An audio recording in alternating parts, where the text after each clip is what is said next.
And then, as you know, this drawn-out campaign is either the longest or the second longest drawn-out electoral and political campaign in Jamaica, in Jamaica's contrived political culture. The political culture that has been developed to sideline the liberation process of the African people in Jamaica. The British capturers of Jamaica and the British subjects of Jamaica, them come together, some of them come together from in the 1930s and made a deal. Them come together from in the 1930s and make a deal to sideline the liberation, the ongoing hundreds of years liberation struggle of African people in Jamaica, and turn it into a subject politics in the 30s. And that is what the JLP and PNP come out of. The cooperation between the British pirates and the British subjects in Jamaica. And it led to 18 years later, after 38, a so-called nation being established, a fraudulent nation, to sideline the same liberation struggle of the African people. And then set up a puppet state in 1962. Puppet state with the same head of state. Same head of state, the monarch of Britain. With them puppet government, monkey government, black dog and monkey governments. As a puppet state, 1962. And from 1962 till now, 53 and a half years. 53 and a half years, the puppetry continue. And then now, from in the 1940s, when the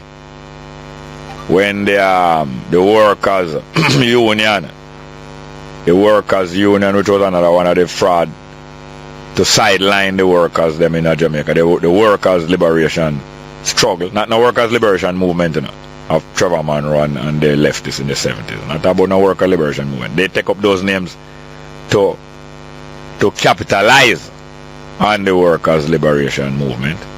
They take up these named Workers Liberation League to capitalize on the workers liberation movement, but they were just part of the same nationalist agenda that the British facilitate from 38, and later they merged back into the PNP, as well they might have and did. So the workers' liberation and the African liberation struggle being sidelined by many measures over the year. One of the early ones after the Maroon War done was the establishment of the Jamaica Police Force in 1867, 2 years after the Morant Rebellion.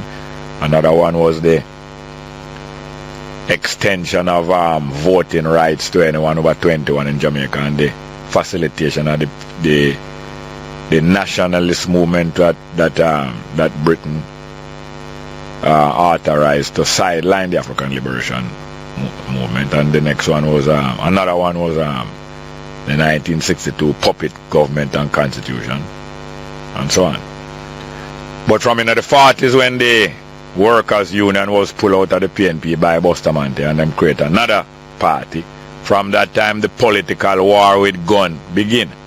Not in 67 between Brodel Thompson and Seaga. Foolishness. Not in 1967 or not in 1962 between Brodel Thompson and Seaga. Not foolishness. From 20 years before that. 20 years before 1962, in 1942, when Bustamante pulled out the union out of the PNP, and the two of them start fighting at the street with gun. Start fighting at the street with gun from 42. And this campaign, this electoral campaign, this present one here, possibly the longest stretched out election campaign in the history of the puppet government, even longer than 1980 possibly. Not as much bloodshed yet, but the same kind of industrialization of crime. These two parties, the PNP and JLP, they are responsible for the industrialization of crime in Jamaica. Crime was mostly petty crime in Jamaica. Petty crime of the usual kind anywhere in the world.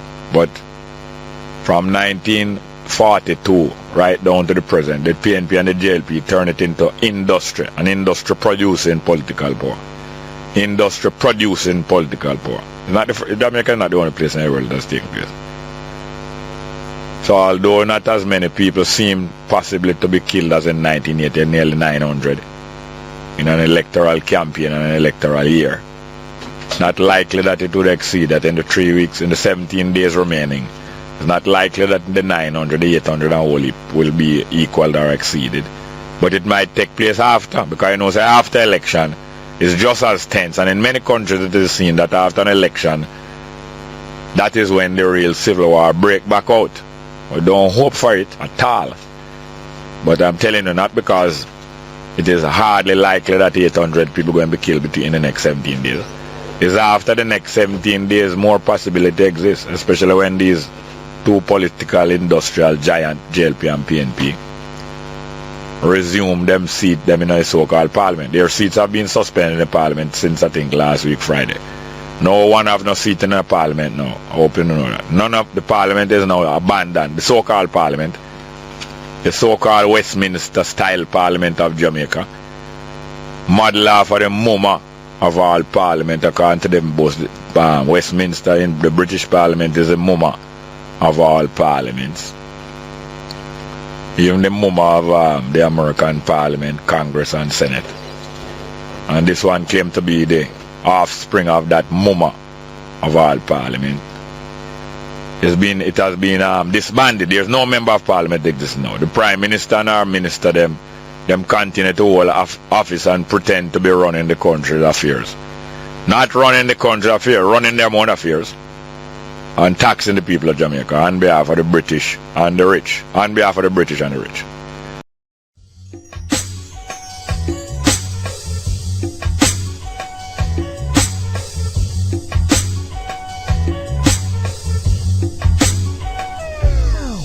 Straight pride, man, woman, child. I'm talking about nation building, I'm talking about raising children.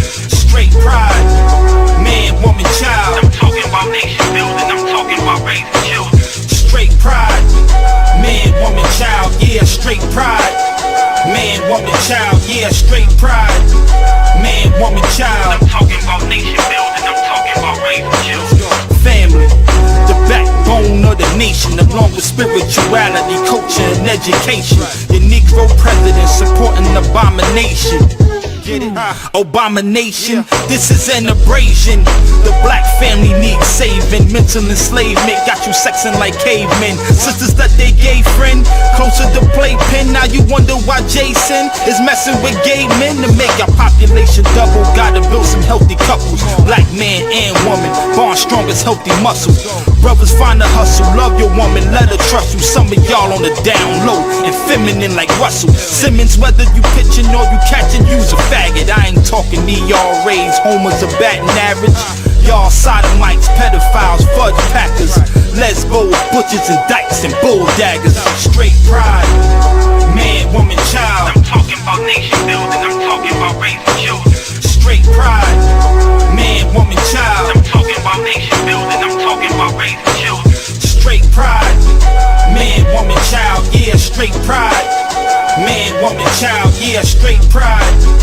Man, woman, child. I'm talking about nation building, I'm talking about raising children. They wanna kill our Y chromosomes, triple our X. Have a sword fighting for the fire, homosexuality.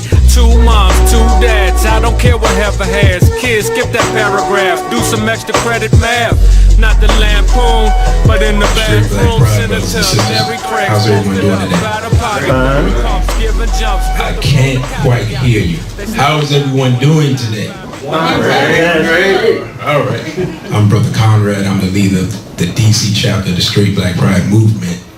And this is our event in honor of Dr. Frances Cress Welsing, our modern day goddess Aset.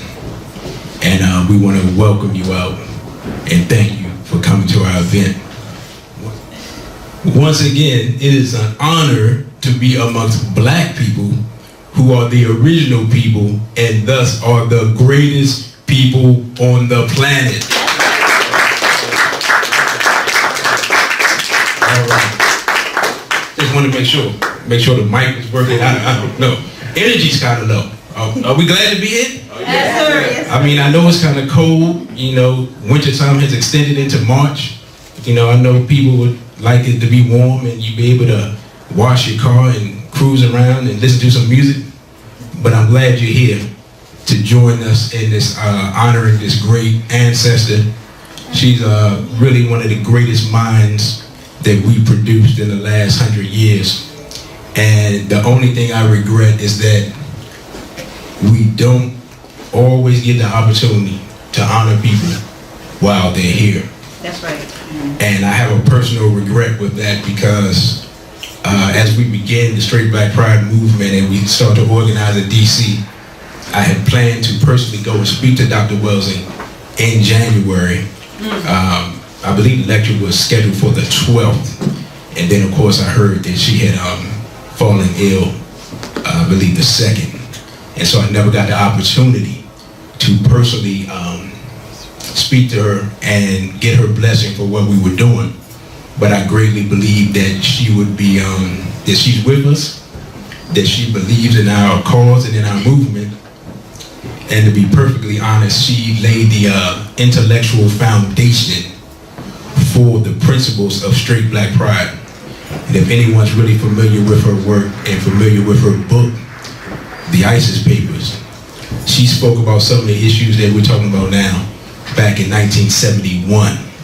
So that shows how far advanced that she was.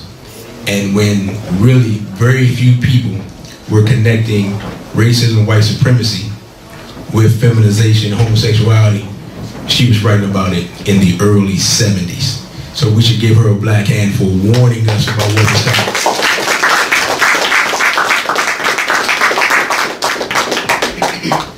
Thank you, Sister Kendake, for giving us those announcements. And once again, the April 9th event will be a free event, and that is a very important event, as we know and as we've seen. In PG County just recently, there's a case of massive sexual abuse. It's really astounding what took place. How many people are familiar with that story? About half the room. Okay. I'm gonna go over that just briefly. Wait, which story? So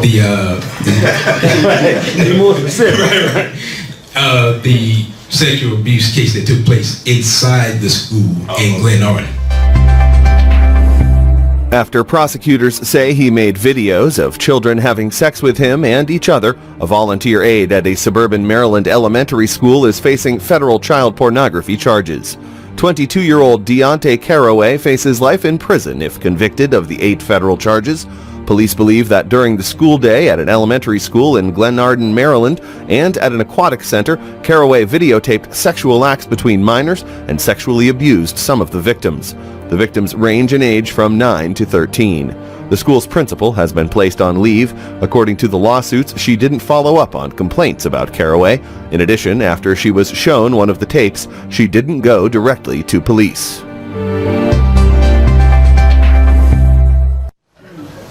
Talk about it. I see this sister looking like, what? Yeah, I see the look on your face, sister, so we're going to just go through real quick. There was a volunteer in the school. Apparently he knew someone, the principal, some type of way, that's how he got his job. And he was filming children engaged in sexual activity in the school, in the gymnasium. Now we all know what a gymnasium looks like. You can look out here. It's a wide open space. So it's really difficult to understand how this takes place without anyone knowing. It just so happened that an uncle of one of the children saw the cell phone of one of the students. He saw some of the activity going on and he alerted people. So this just goes to show, if this is happening in the school, That's right. in the gym, where everyone should be able to see, where are our children safe? That's the question we have to ask. And really, if everyone's familiar with our video that we put out, Black Exodus. when you're actually up and awake, you're doing things. So what the brother's asking, the answer is those of us who claim to be nationalists have to produce tangible, real things for black I think that's what we're people. saying too. Like, I'm for totally a mass exodus of all black children from the public school system, and I'm down with about the click, let's organize. I'm taking what's right from everybody, y'all. We spoke about the horrors of the public school system, or as Barbara Crazy calls it, the psychological gas chamber. And at this point, we really have to come up with a solution to how we can educate our own children, because they're not safe in these schools anymore. That's right. They're just not. So with that, we're going to go into, I want to give some definitions, because I see some new faces here, on what the Straight Black Pride movement is, and what we mean by the word straight, what we mean by the word black, and what we mean by the word pride. Because what often happens when you have miscommunication is because one person understands the word to mean one thing, another person may have a different understanding, and before you know it, you have confusion. So the Straight Black Pride movement is a self-help, self-funded, self-organized movement for black people. It is an international movement. It is a movement based on repairing and resurrecting the relationship between the black man and the black woman, and also the building of the traditional family structure. And I have to focus on the word traditional because, as we know, we've been under assault and bombarded with all types of things that really don't make a family. We understand biologically that it takes a black man with a black woman to produce black people. that's right. That's right. We understand that, right? Yes, sir. I just want to make sure that we're not confused. Because if we look in the media today, we have all types of things going on. Every time you turn on the TV, you might see a black man with someone you can't identify. You don't know who she is. There's a black woman with a white man. They're always clear on that. The black woman's always with the white man. Right. You know, they want to make sure that the sisters really know that there's another option available, which is, of course, our former slave master. Think about that for a moment.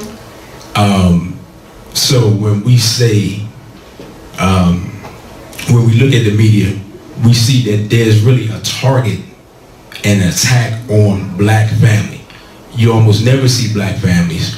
When you do, it really, most times, is not functional.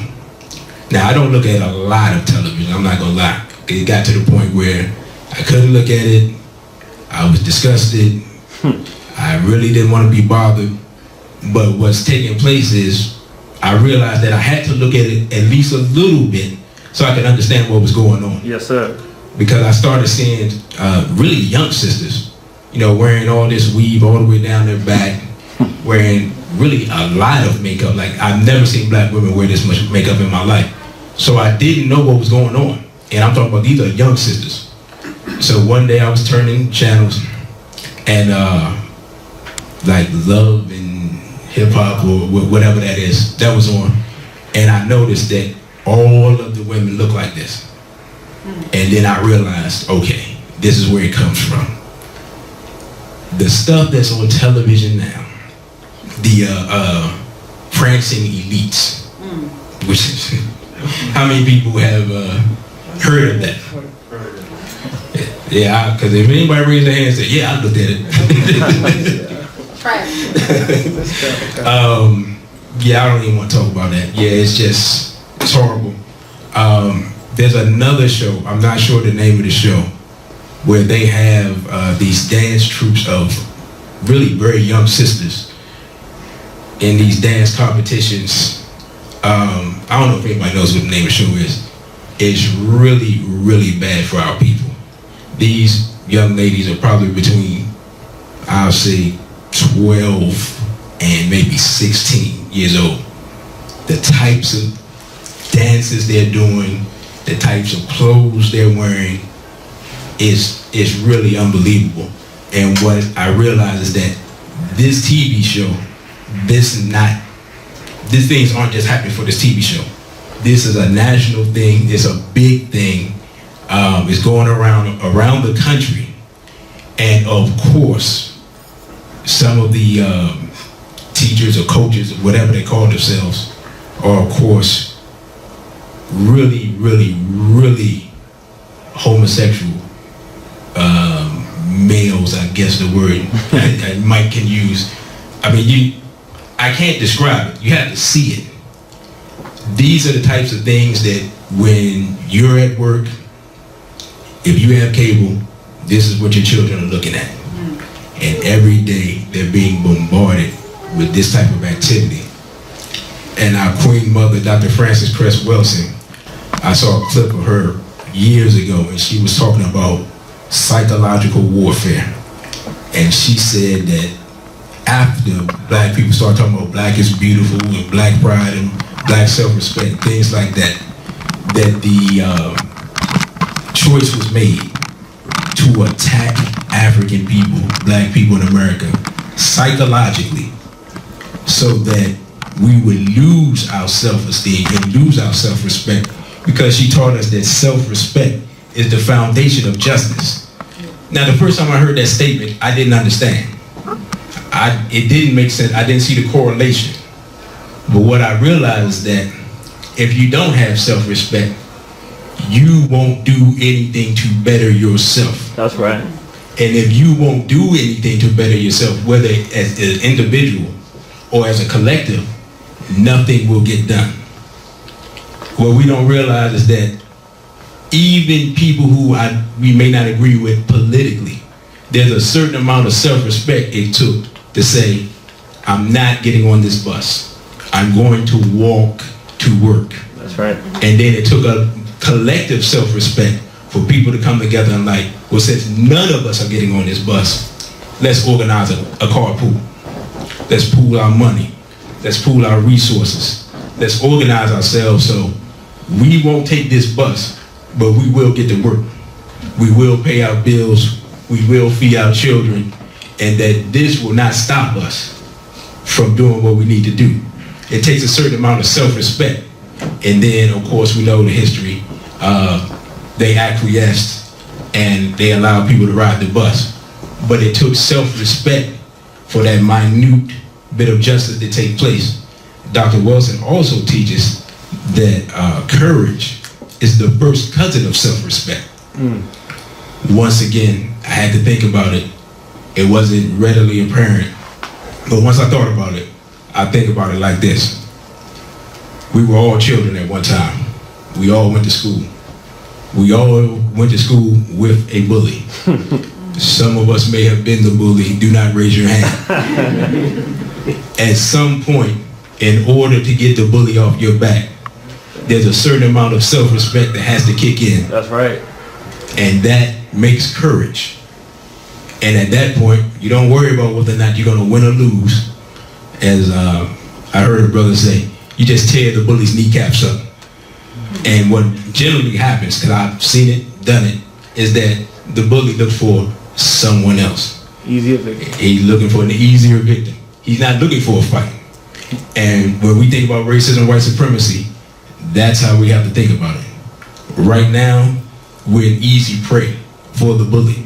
And the European has been the bully all around the world. That's right. And he's gone all around the planet, picking on people, beating them up, psychologically, physically, mentally, because he's been the bully. But once again, as Dr. Welsing teaches us, when we gain our self-respect, we'll gain some courage, and we won't be bullied anymore. We have Straight Black Pride Youth in the building. Give them a black hand. And he's going to come up and give a tribute to Dr. Welsing. So I'm excited to see this. All right. See.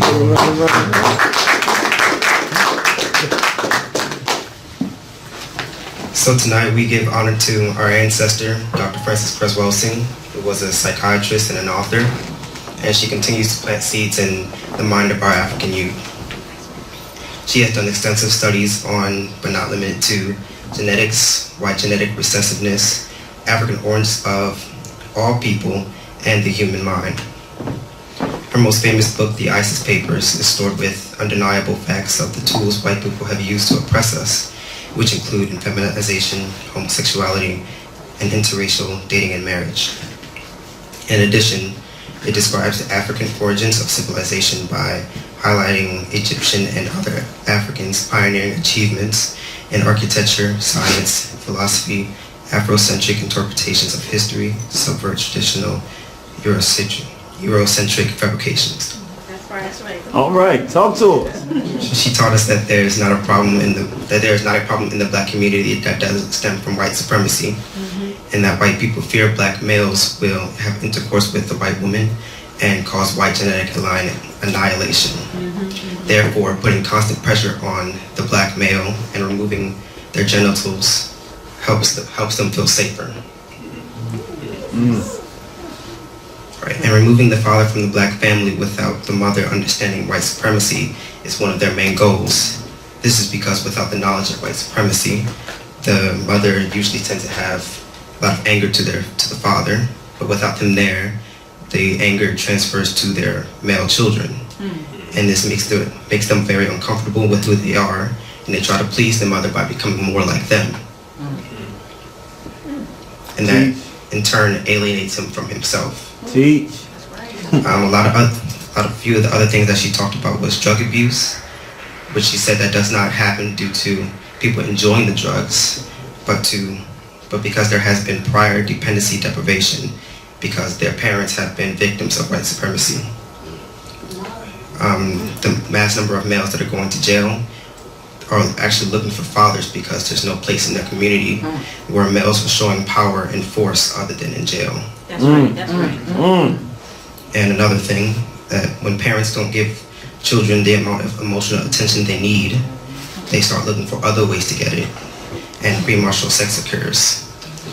And one of her quotes says that it's impossible for a child to meet the emotional needs of another child because you cannot pass on what you have not achieved. That's right. So 3 quotes I took from her, I quoted from her, says that if you don't understand white supremacy, everything else you think you understand will only confuse you. She said that I won't rest until black children are taught to love themselves as themselves. And finally, we don't see the war being waged against us because we don't want to and because we are afraid. We are engaging in behavior specifically designed to block out any awareness of the war, our true reality. And so in the words of the murdered psychiatrist, black love is a revolutionary act. Dr. Frances Cress Welsing was a survivalist. Her books prove that white supremacy is a fact. And make no mistake that she is alive because she won't rest until black children love themselves as themselves. Her ancestral spirit is here helping us thrive, the ISIS papers filling the shelves, with evidence of white recessive genetics showing the importance of Afrocentricity, promoting beautiful black aesthetics, connecting us to our godly ethnicity, explaining drug abuse, premarital sex, and effeminization, all problems stem from white supremacy, all used to prevent white genetic annihilation. Know that none of this is fallacy or conspiracy. A conscious army she asks for, know thyself to win the war. Thank you. That's straight black pride right there, yes sir.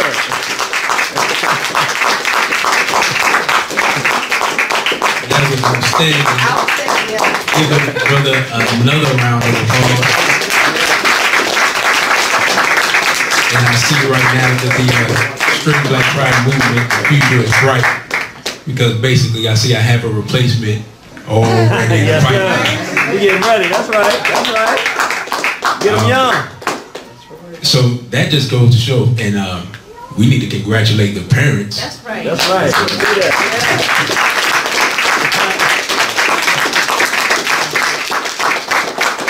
That just goes to show that when we begin to educate our own children and we begin to teach them the truth, they can take what we give them and carry it forward way beyond where we even think is possible. Because this young brother there, he's on his way. And he got a little sister there. He has another brother. So there's a beautiful family there. Some of my favorite people and even more so math. That's right, that's right. So what we plan to do is not have me stand up here all day and speak. That is not what we plan to do. What we're going to do is we're going to open up the floor for people to give their testimony on how Dr. Welsing has affected their life, how her work has bettered their life, and we're just going to give people a little time to come up and speak. Make sure you have something positive to say about Dr. Welsing, because if you say something that is not positive, you will be shown the door. That's right, that's right. I just wanted to make that clear, just in case anyone was confused. It's not a democratic society. It's not a democratic society. Is there anyone that would like to come up first and speak about how Dr. Welsing has affected their life?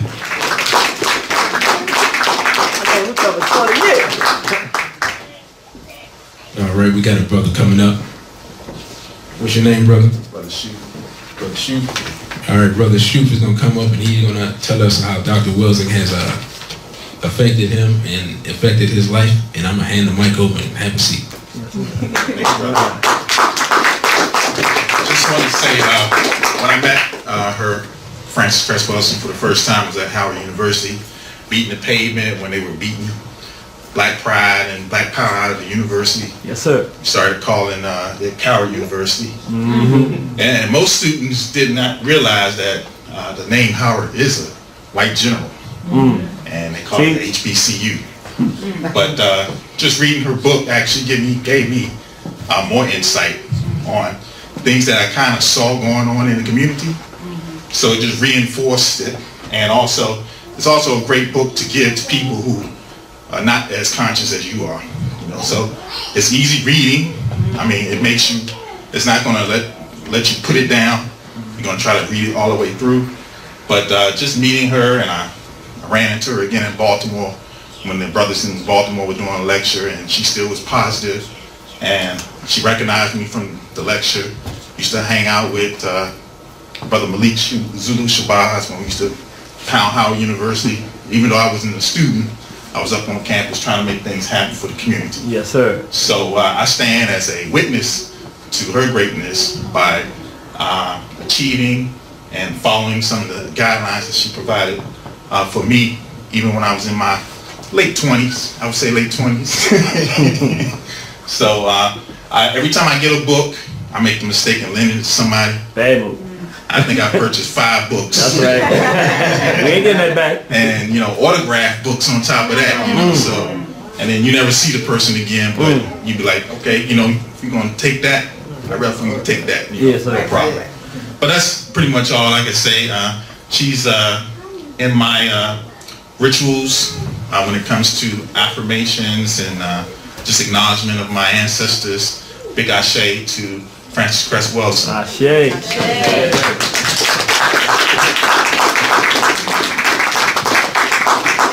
Thank you, brother. Come on, Thank you, brother. Give this brother a high hand. Straight Black Pride. Straight Black Pride, everybody. Straight Black Pride. Dr. Frances Cress Welsing. I don't have enough words to express what this woman means to me. First and foremost, she taught us that an Aphrodite, scholarly, intelligent black woman can be professional, get her higher education, and still be for the struggle. That's right. Jeannie probably doesn't remember this, but the first time I met Irritated Jeannie was at the Dr. Frances Cress Welsing Institute. I went to one of her lectures. He was out there passing flyers. He was with Positive Comedic Visions, and I never even heard of the organization. So that's where I first met this brother. So Dr. Frances Cress Welsing is a modern day Harriet Tubman. That's right. A modern day Ida B. Wells. Yes, sir. A modern day Sojourner Truth. Yes, sir. And we should embody her principles, everything she taught us, and battle and fight white supremacy to eradicate in us and in this whole total society. Right. So that's all I have to say, brother. That's right.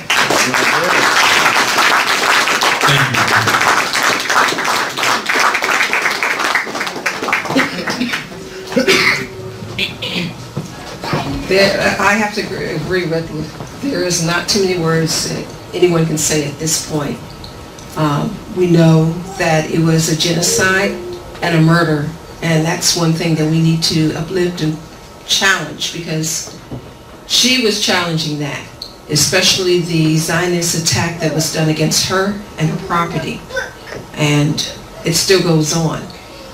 And many a time listening to her, you know, she brought up with what was white supremacy, and not too many people got it. They call it any other name or whatever, but she just clearly said it out each time that she lectured.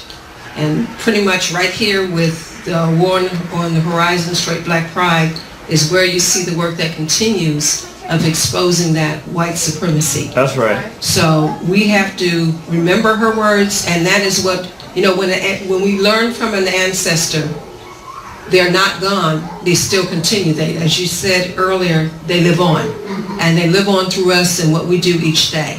So this much I want to say that, because we got a lot of work to be doing here in Babylon, as we know, around the world, the Caribbean, as we know very fully in a very hard world, that the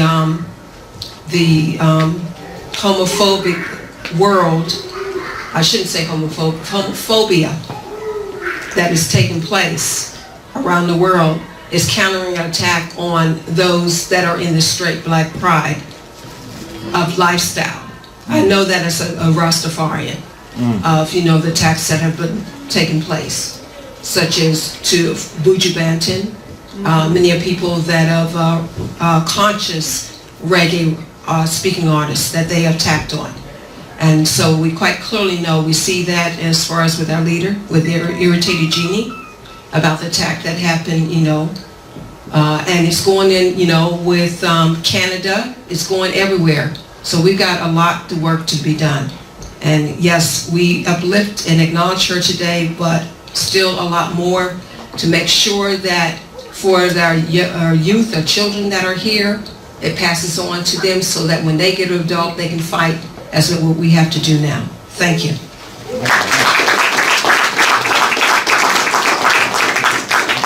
Thank you, Sister Sabrina. And I just wanted to say that there's an African proverb that says the best way to honor a fallen warrior is to pick up their fallen sword and shield and fight on. And that's what the Straight Black Pride movement is doing with Dr. Welsing. We're manifesting what she talked about. That's right. Where we get confused sometimes, and I've seen this for years, is that we'll have scholars, we'll produce great scholars, and they're constantly studying, and they're constantly building, and they're constantly analyzing, and they're constantly giving us the information so we can better ourselves, and then we get comfortable with the information. That's right. And we become information junkies. And then when the person's not there to give the information anymore, then nothing happens. But the Straight Black Pride movement, we're doing something completely different. We're taking the information and we're making it manifest. So we're taking the word and making it flesh, as it were. But it's going to take a lot more people who are willing to take a stand, who are willing to really take a risk. Because in today's climate, to be black, and really, in the last 500 years, to be black is to be at risk. Whenever you wake up, you at risk. When you go to sleep, you at risk. It doesn't matter what you're doing. If you're black, you're under attack. And if you think you're not, you are sadly mistaken. So with that, I think I got another volunteer. Brother, you ready? Get the brother a black hand.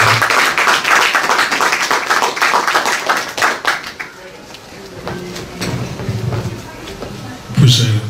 You actually said everything what I was going to say. So, Straight Black Pride. Straight Black Pride.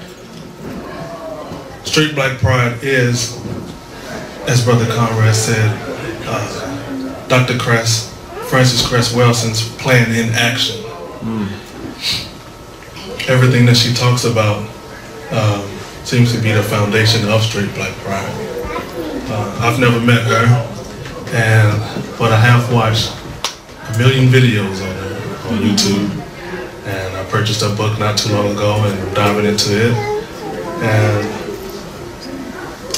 one of the quotes that, one of the things that she says that stuck out to me is that black love is a revolutionary act.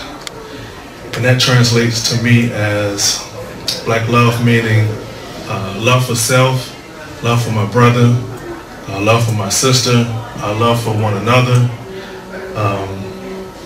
And building upon that is what she spoke about and wants us to do to win this war.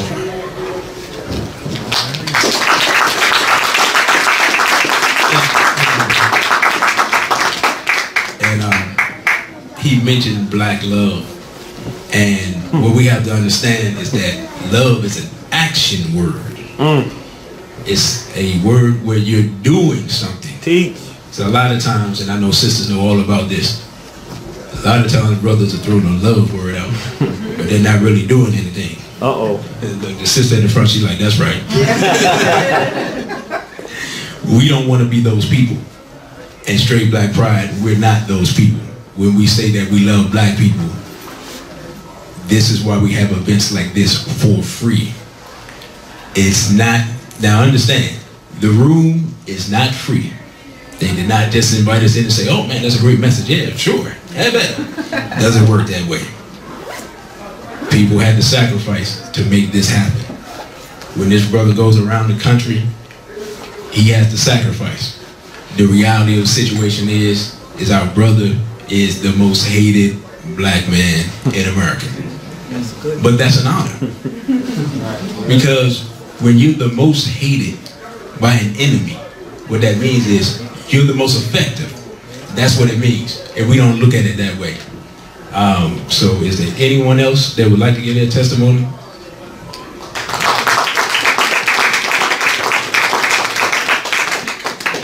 Straight Black Pride family. Straight Black Pride. My name is Brother Eternal. I've been attending Dr. Wilson's seminar for at least 6 or 7 years. And I like to say, even if you haven't read her material, just by going there and hearing her and seeing her, you can learn a lot. You can pick up a lot. I've got to the point where I could be able to see through and read signs and symbols of what Dr. Wilson was implying as far as seeing evidence of racism and white supremacy and how it manifests into the effeminization of black males in particular. Case in point, I remember one brother, he was a Christian brother I know, and he was moving, and I saw this poster or this picture of a young black child on his knees at his bedside with a baseball, a white baseball, and a bat on his bed, and there was a shadow of a European,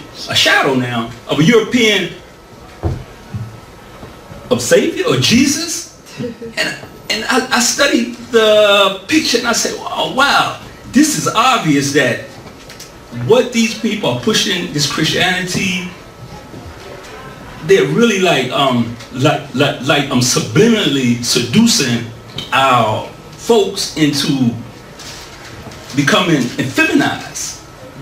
I saw this clear, and I hope you all understand where I'm coming from.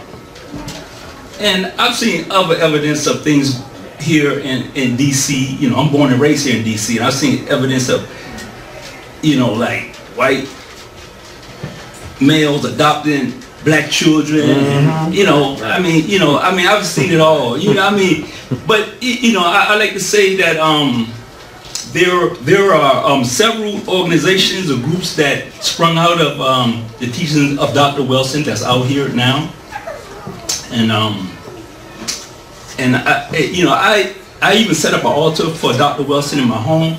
I had a dream of her. I felt her presence in my home. I've taken photos with her. I've even had my children to come out, and learn. And one of my daughters, I gave her the ISIS paper, And she had visited South Africa, and she told me that she had really read there, you know, the ISIS papers. And, well, I'm gonna leave it there, you know? Okay, thank you very much. Thank you, Brandon. When he talked about the adoption that's going on. Talk about it. I saw a picture of, I believe, Charlize Theron with her son wearing... Yeah, thank you. I didn't know what was going on. First of all, I was like, why is the whitest white woman in Hollywood adopting black children? I mean, first of all, we already have Madonna, who we know is just totally insane, adopting black children.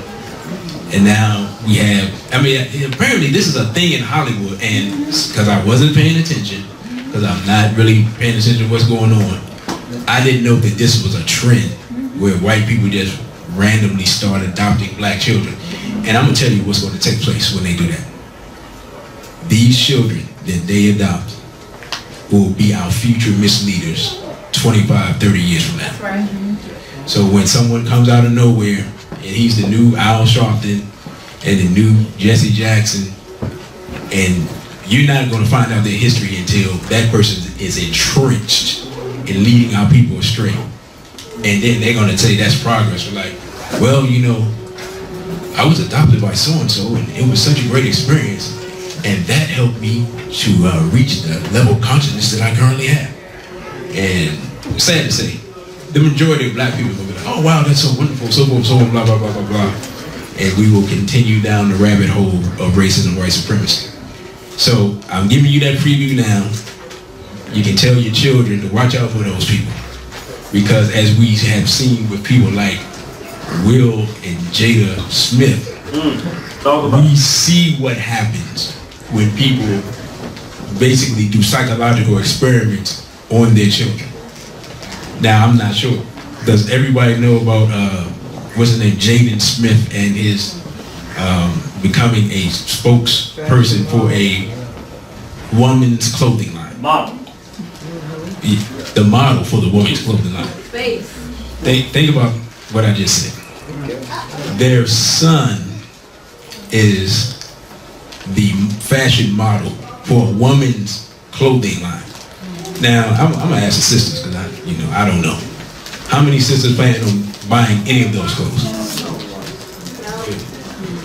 I just want to make sure. To me, and maybe I'm wrong, it's disrespectful to women for a man to be the spokesperson and the model for a woman's clothing line. How many women are there on there? Approximately 4 billion women. You can't find not one, nowhere on earth that embodies whatever it is that you're supposed to be selling.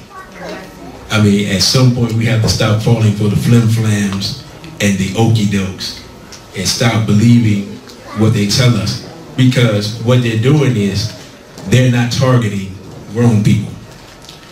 We're not fans of Jaden Smith. We might have been fans of Will Smith at one time, although I never was. But I'm sure somebody Likely was. story. But our children, they know who Jaden Smith is. They know who Willow is. She had a song out. I didn't even know. She had a song out. Apparently it was very popular.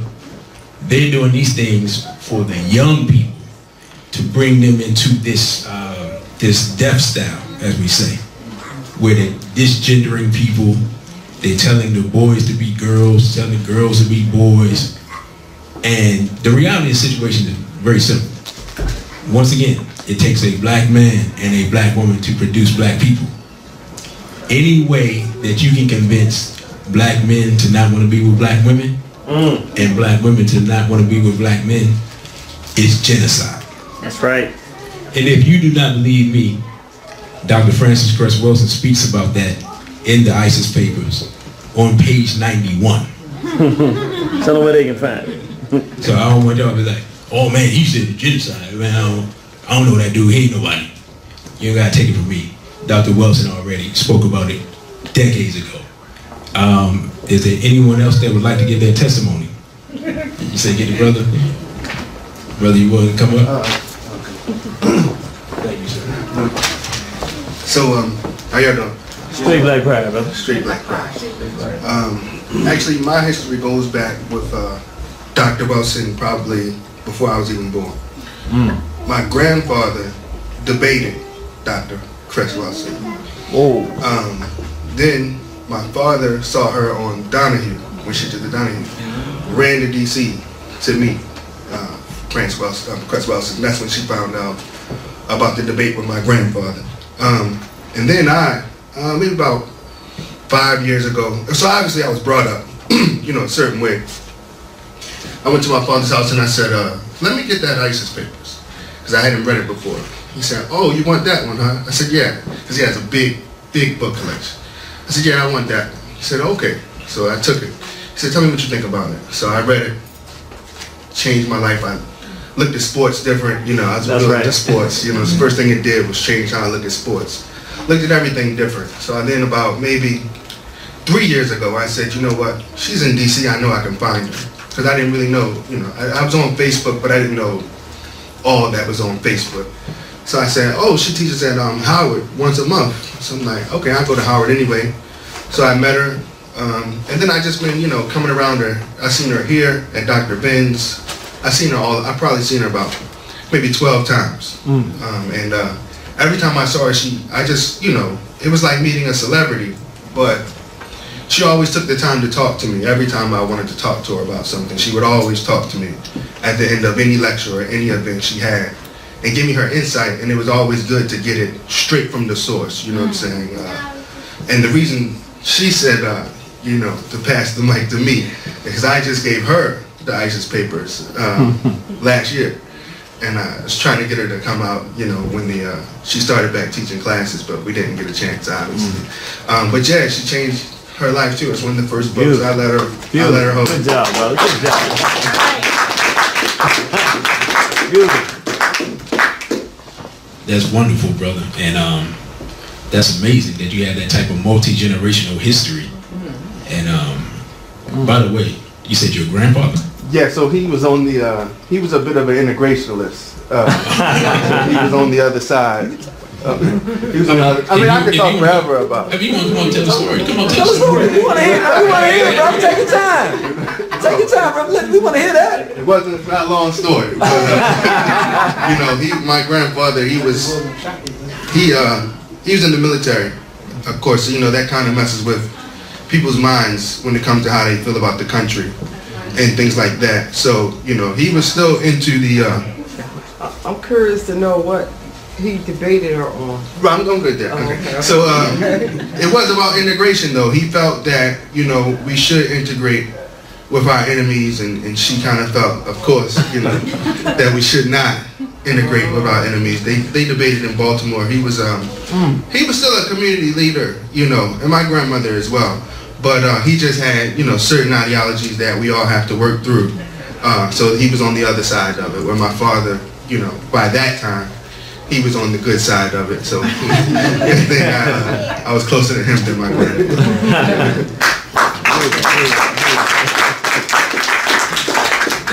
That's a wonderful story. It's really amazing. If you grew up in Washington, D.C., and you quote-unquote conscious, really you had to read the ISIS papers. It's one of those foundational books. You had to go to Dr. Welsing's lecture. You literally weren't considered as a person who had any knowledge if you didn't know who Dr. Welsing was. That's right. And I remember a long time ago, that's all I'll say, I ain't gonna say how long ago it was. I used to go up to Georgia Avenue to Pyramid Bookstore. How many people remember Pyramid Bookstore? So everybody tell their age now. And it was a bookstore on Georgia Avenue, had a giant pharaoh head on the front. And I think all the way upstairs was the bookstore. And it had several other shops in there. The tape connectors. They're bringing out some memories now. And I think I got my first copy there of the ISIS papers. And you know, the energy in the city at that time was, if you wanted to run into somebody, you would just go there. And I mean, anyone who supposedly, quote unquote, had knowledge or whatever, that's where you found them. And I just, you know, when I think about how Dr. Wells had changed my life, when I opened that book and started to read, it's one of those books that if you are, I think I was basically a teenager, you're not going to grasp the whole thing. But what happens is it seeps into your subconscious and it plants the seed. And it really is one of those books that can change your life and change your direction without you even realizing it. And then what can happen is you go back, you read the book, and you forget that you learned certain stuff. You like, wow. Because I know I was like, man, I didn't know Dr. Wells wrote that in 71. I didn't know Dr. Wells wrote that in 84. And it just goes to show, really, when you go back and read that book again. I have 2 copies now. One that I read, one that's just for the future children of mine. You know, the one I read, you can imagine the type of shape that's in. The other one is pristine. It is not touched. It does not get loaned out. Marcus Garvey told us, never loan out the book that you want. That's right. You never get it back. Yeah, never get it back. And when I read that quote, I was like, man, I wish I had known this about 10 years ago. Could have saved myself some money. But is there anyone else? I'll come up. I'll say something. Oh, yes, ma'am.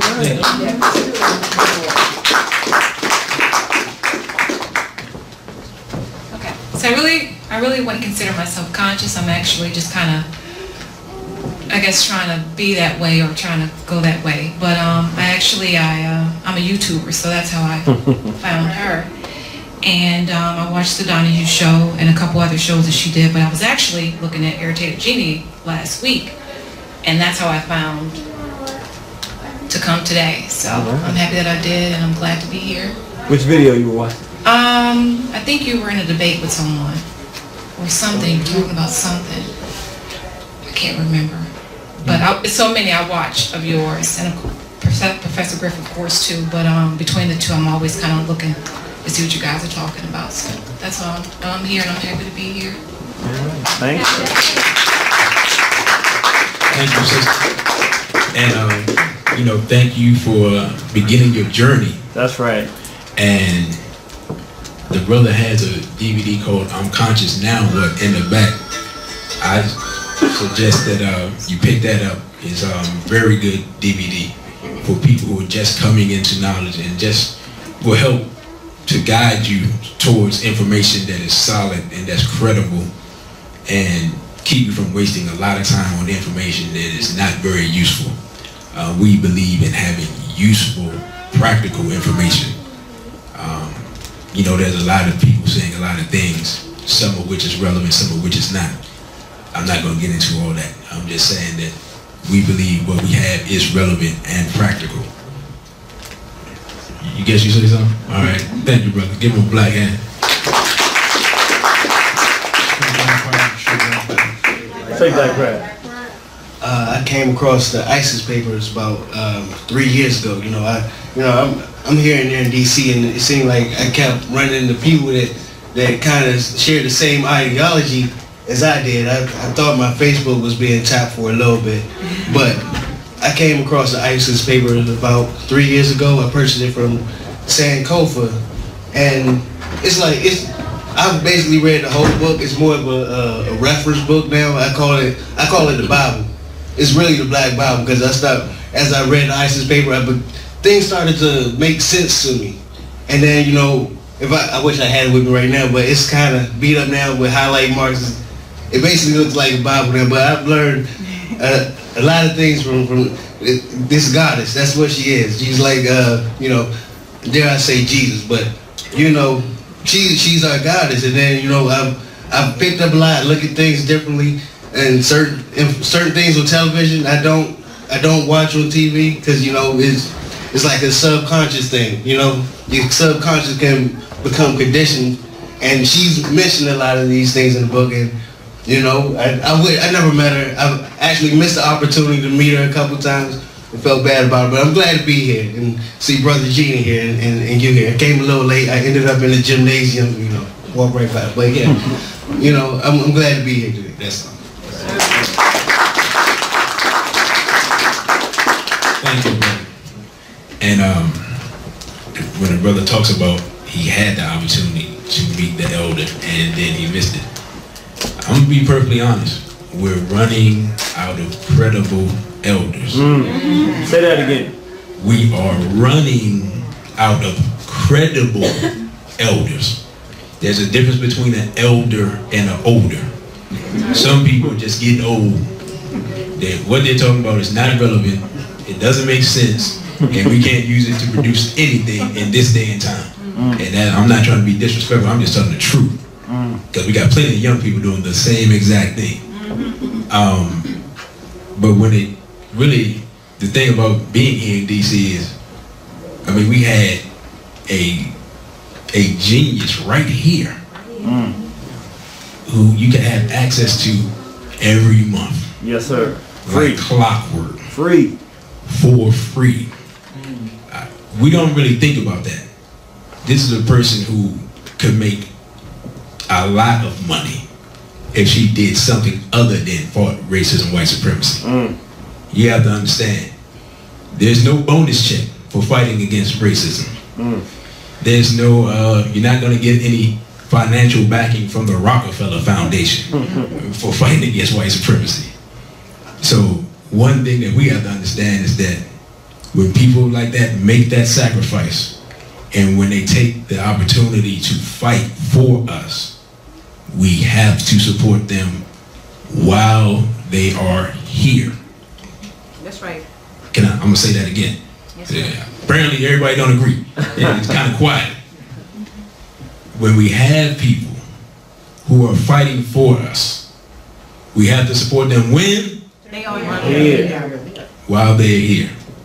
This is beautiful. This is great. This is fantastic. I feel the energy of the ancestor here. But we don't want to keep waiting until someone's not here. That's right. And then say, oh man, you know, man, I missed out on so-and-so. Wish I had seen such and such. We don't want to do that.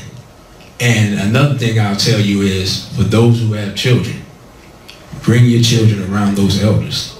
Because one of the things that they love is to see the children and to be around the children and to just give them some of that wisdom and some of that energy. I don't think we do that enough.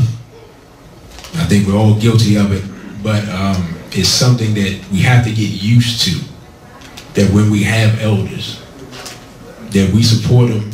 And Sister Sabrina has spoke about something that was going on with Dr. Wells, and I'm not sure if everyone knows. Right next to her, there was a Jewish day school, and she was in a legal battle with this school. The school was ordered to build a barrier, a sound barrier, between her property and their property. Now, she's speaking against racism and white supremacy. How many of us believe that they just voluntarily did what they were supposed to do? Everyone that believes that, raise their hand. Okay, everyone here understands racism and white supremacy. So, the reality is, she was still in a legal battle with these so-called Jews, the Zionists. And as the sister said, we have to be careful to maintain that property, because what they really wanted was to take that property. They already owned one side, and then they owned the other side, and they really just wanted to run her out of her house. That's what she was dealing with on a daily basis at 80 plus years old. One thing we have to do, when our elders can no longer fight for themselves, we have to begin to organize to fight for them, because our enemies will prey on them. There's one thing we have to understand about the European. He never forgets an enemy. Okay, well, if no one else wants to give their testimony, our brother, the Irritated Jenny, has prepared a presentation in honor of Dr. Wells. So what we're going to do is, we're going to play that, and then after that, we will begin to get ready to close the program. Straight Black Pride, brothers and sisters. Straight Black Pride. Glad you all came out. Are you having a good time? Yes, sir. All right, you enjoying yourself? Yes, sir. Let me tell you, it's very interesting. I'm one of the, you saw how I just grabbed the mic. Some of y'all start grabbing your ears, how loud I am. I'm one of those rah, rah, rah people. And so I'm used to that. One of the things that really makes me feel good, I'm listening to the way the dialogue was going today. I see people that whenever somebody passes, they come in there and they do them. And I always looked at it like, that's cool, but shouldn't things be done in the spirit of the person that you come to honor? And you know how polite, respectful, attentive this whole event has been? It really reminds me of the spirit in the sense of Dr. Frances Cress Welsing. Very orderly. We have young people. It's not disrespect. We can all be here as a black family. Nobody's biting their tongue. But at the same time, it's very mature, polite, interesting. Isn't this in the spirit of Dr. Frances Cress Welsing? Yes, sir. Do you feel like this is something that she would appreciate and been able to enjoy? Yes, sir. Well, let's give Dr. Frances Cress Welsing a round of applause for all the great work that she's done. We want to thank you, brothers and sisters, for coming out. And you know me, I get a little hot, so just forgive me. I'm going to try to keep it Dr. Frances Welsing-like, but in talking about Dr. Frances Cress Welsing, first of all, I could talk about it, but I can show you better than I can tell you. We said, how do we do an event to honor Dr. Frances Cress Welsing? Because Brother Conrad came up with the idea, the leader of the Straight Black Pride chapter DC movement, and he was like, everybody's doing it. I'm like, yeah, we can go to all of them. But he said, yeah, but what about Straight Black Pride? What about us honoring her, since what we're doing is really based off the foundation of everything she taught? And I said, we all talked about it, and everybody's like, you know what, that's true. Because everybody's going to talk about Dr. Welsing from their own perspective, but the reality of it is, what he said before, who's going to do the work? It's one thing to say, we appreciate you, Dr. Welsing, but who's going to do the stuff she said needed to be done in order to challenge white supremacy? We said, when we're doing that, then we should give an appreciation to her for the fact that if she hadn't done what she did, we wouldn't be able to do what we're doing. So the first thing we said, look, every time we speak, if we really honor Dr. Frances Cress Welsing and we believe that she contributed like that, we shouldn't just go one day. We're going to do a plaque and try to give to her family. But we said, well, who's going to keep that plaque? We said, no. She should be embedded in what we do from time immemorial, from the moment Straight Black Pride starts till the end. So we said, look, we made a banner. We went and paid money. This ain't free. We got the artwork. We said, here's the African family worldwide. And here's the African continent, our symbol. And here's our ancestor. So that every single time, that's not just this time that we remember Dr. Welsing today. Every time we bring a group of people together and we discuss something, you're going to be able to look and see this sister and remember her, to be drawn up. Some people will say, who is that? It says Dr. Frances Cress Welsing. It says self-respect is the foundation for justice. What does it do? Before we do what we call libations, where they say our ancestors told us, if you say the name of our ancestors, they'll always live, because as long as we remember them, and remember who they were and how they were, and emulate that, they never die. Well, guess what? We say, this 2016, can't we turn it up a notch? We don't just say their names. We got images now.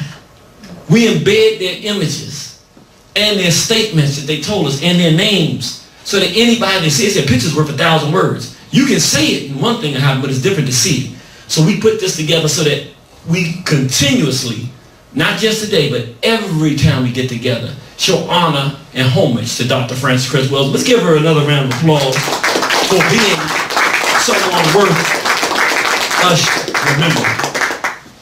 Now, I want to thank you for coming out. Of course, she talked about 10 major areas that people like to hear. She said 9, but we added health because we thought that was different enough from the other ones. So again, we can show you stuff, but we figured let's play a little bit of Dr. Frances Cress Welsing. Let's hear her words to see what was she telling our people about.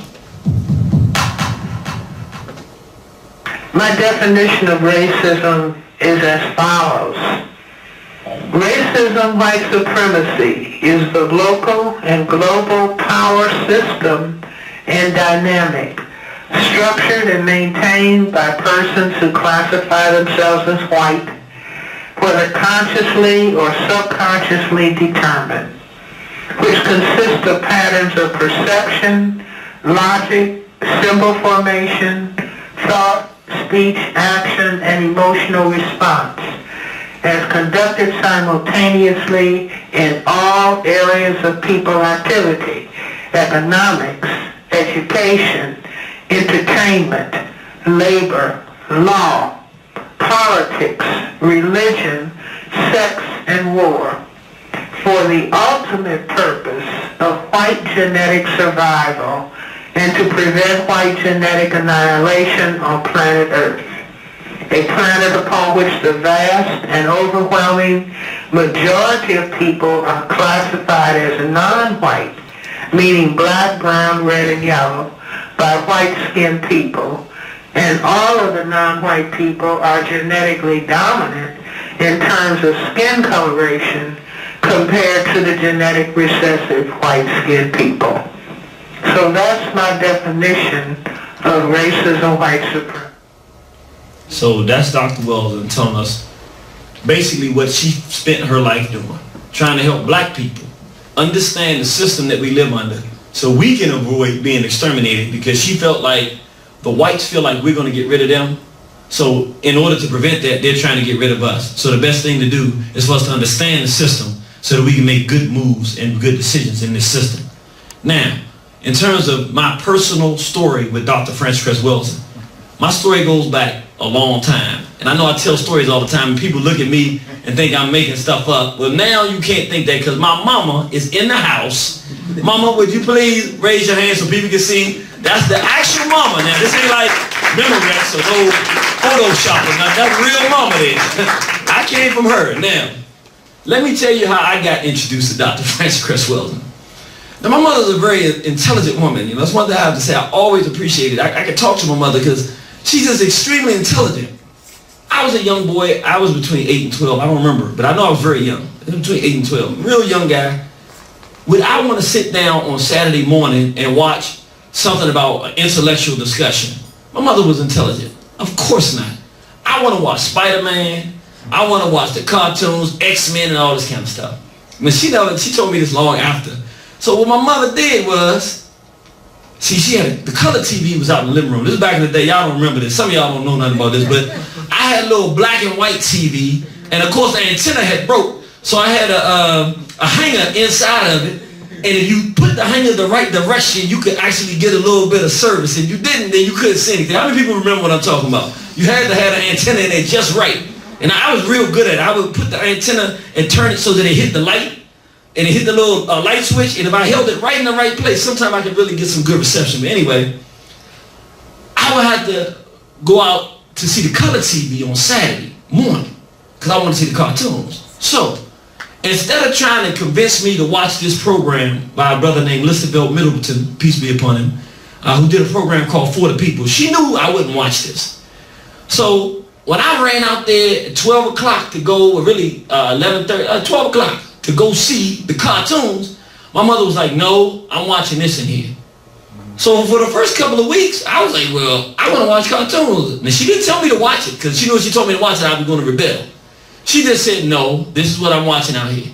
So I went back in there with my little black and white, but you know, cartoons is just better on the color TV. I don't know if y'all know what I'm talking about. So the third week, I was just like, you know what? All right, let me see what this thing is.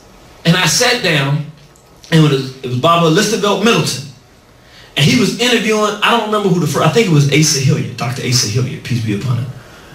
And I started learning, and I never forget, it was Dr. Asa Hilliard, because he talked about the black God of Sar, and the X for resurrection, and Amen. And it was the first time in my life I've never heard anybody put those words together, black and God.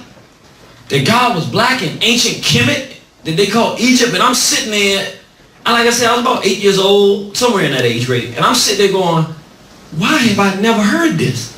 They ain't teasing, this not, I've never heard this. And I'm sitting there, and then he's showing the pictures. And I'm listening. So, I mean, after that first week, every week, 11:59, I'm in my room watching my little black and white TV, watching cartoons. At 11:59, when it turned 12 o'clock, I'm out in front. My mama now, sometimes my mother's doing other stuff, it don't matter. 12 o'clock, I'm watching For the People. And I never forget, this beautiful sister with this big afro, you know, I always liked that look. She came down and sat at the table, and she did a 6-part series on color confrontation and the fear of white genetic annihilation. And again, I'm between 8 and 12 years old, I'm watching it, and it's 6 parts. I'm watching the first part one week, The next week, the second part. The next week, I watch all 6 parts, and then my mother, we get a little bit, my mom got a little, I guess she got a little extra on the check, and she got one of them VHS, where you can get the VHS, and you can record something. I'm not going to tell them that she taped over my 6-part series of Dr. Weldon. I'm not going to bring that up in here, because, you know, she's still my mama. I don't want to get no trouble, right? But I put it in, and I started recording for the people. So that even when it wasn't on Saturday morning, I would just sit down, and the one that I watched the most was the 6-part series with Dr. Frances Cress Welsing, because she was sitting at a chess table, and I didn't know how to play the game of chess. But it was just interesting to me, because she was saying, we black, and they white, and it's a war. Really? At that age, that's what I picked up. And you know, I like, you know, you watching X-Men, that's a war, Spider-Man, Batman, it's a war. I was like, well, black people, we got a war too. So I was into this thing because it was a war, and I figured if I'm on the black side, I need to know what this war is about, because we're not going to win if I don't know what I'm supposed to do. So that was my introduction to Dr. Frances Cress Welsing at an extremely young age. At an age where I can't process all the information that I'm hearing, but I'm learning. And so I got addicted to For the People and ran into a lot of our scholars there. And then as I got older, I started listening to Dr. Welsing on my own. Matter of fact, in high school, they gave me no, it wasn't high school, right out of high school. Early in my college years, they gave me the ISIS papers. I couldn't understand it, though. I was one of those people, I was more to the Dale Jones. You got to come right directly. You got to be real simple. Whites is bad, blacks is good. Let's go fight them. Here's somebody that did it. This is how they done it. You know, so I read the stuff like the brother said, but it didn't process that well. So then I started listening to Dr. Welsing in D.C. They talk about, I go and see her whenever. Me and my mother, sometimes we would go out and ride around. They had the Break the Chain series. We would go listen to Dr. Welsing, and I would always listen to her talk about this war that we were facing. And that was the whole thing I was studying. This woman said we in a war, and she introduced us to this man named Neely Fuller, who she said was her teacher. So he was right here in Washington, D.C. as well, worked right at the Census Bureau. And I was like, wow, how can this man be teaching black people about racism and white supremacy? And he works right there for the government, right at the printing office, and go home, and then at night in the evening, he go into the rooms of black folk just like this, talking about white supremacy and what the white folks want to do to you. So he had a book. I read his book. And after really studying Dr.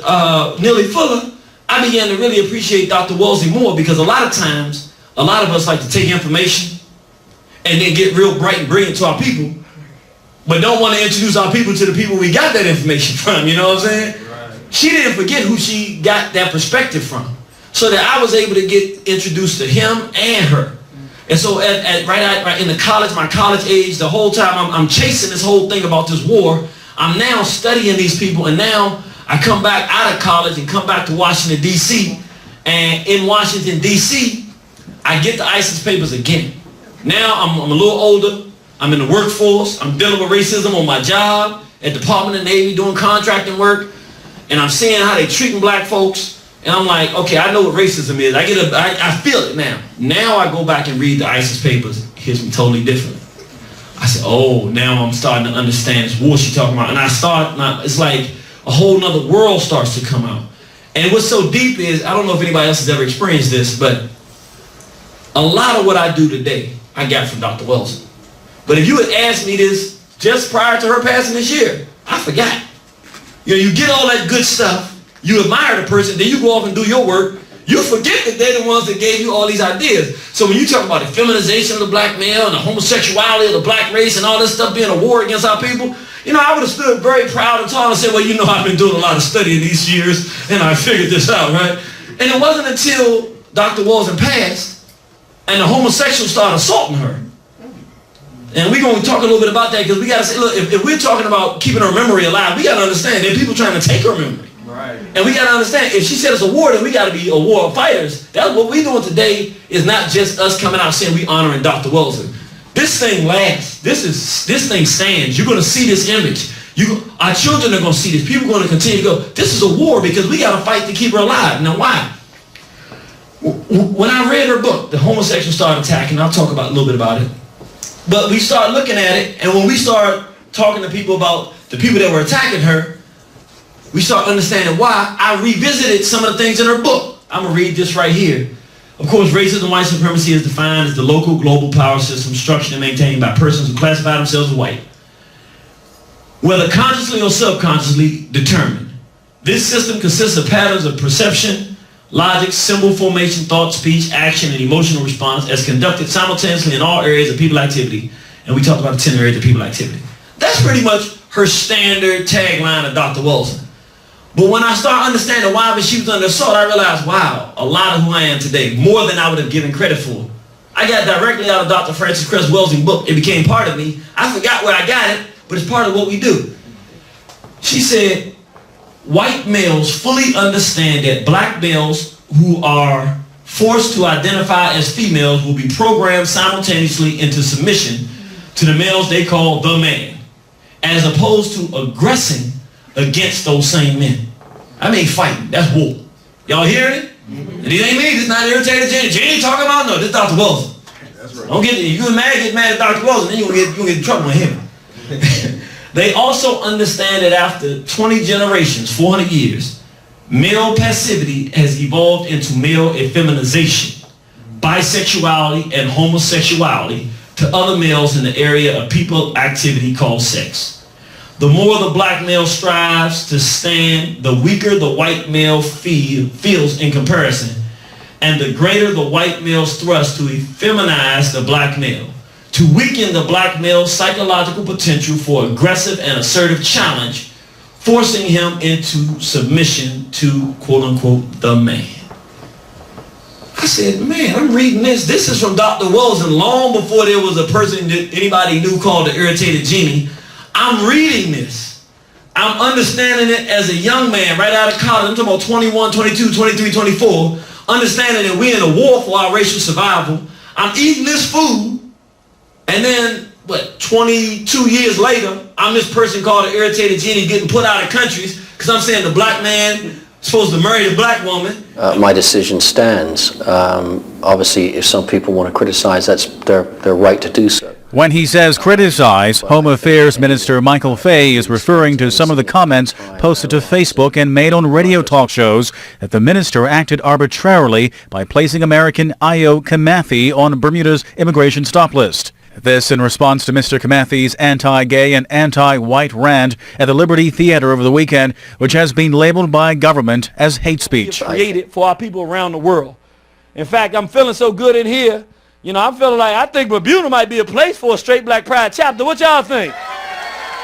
Okay. I did come to the right place. I think I came to the right place. See, we got a flag. We got our red, black, and green that Brother Garvey gave us. But then we said it's 2015. We got to add a little stuff. We had to add the father, the mama, and the children.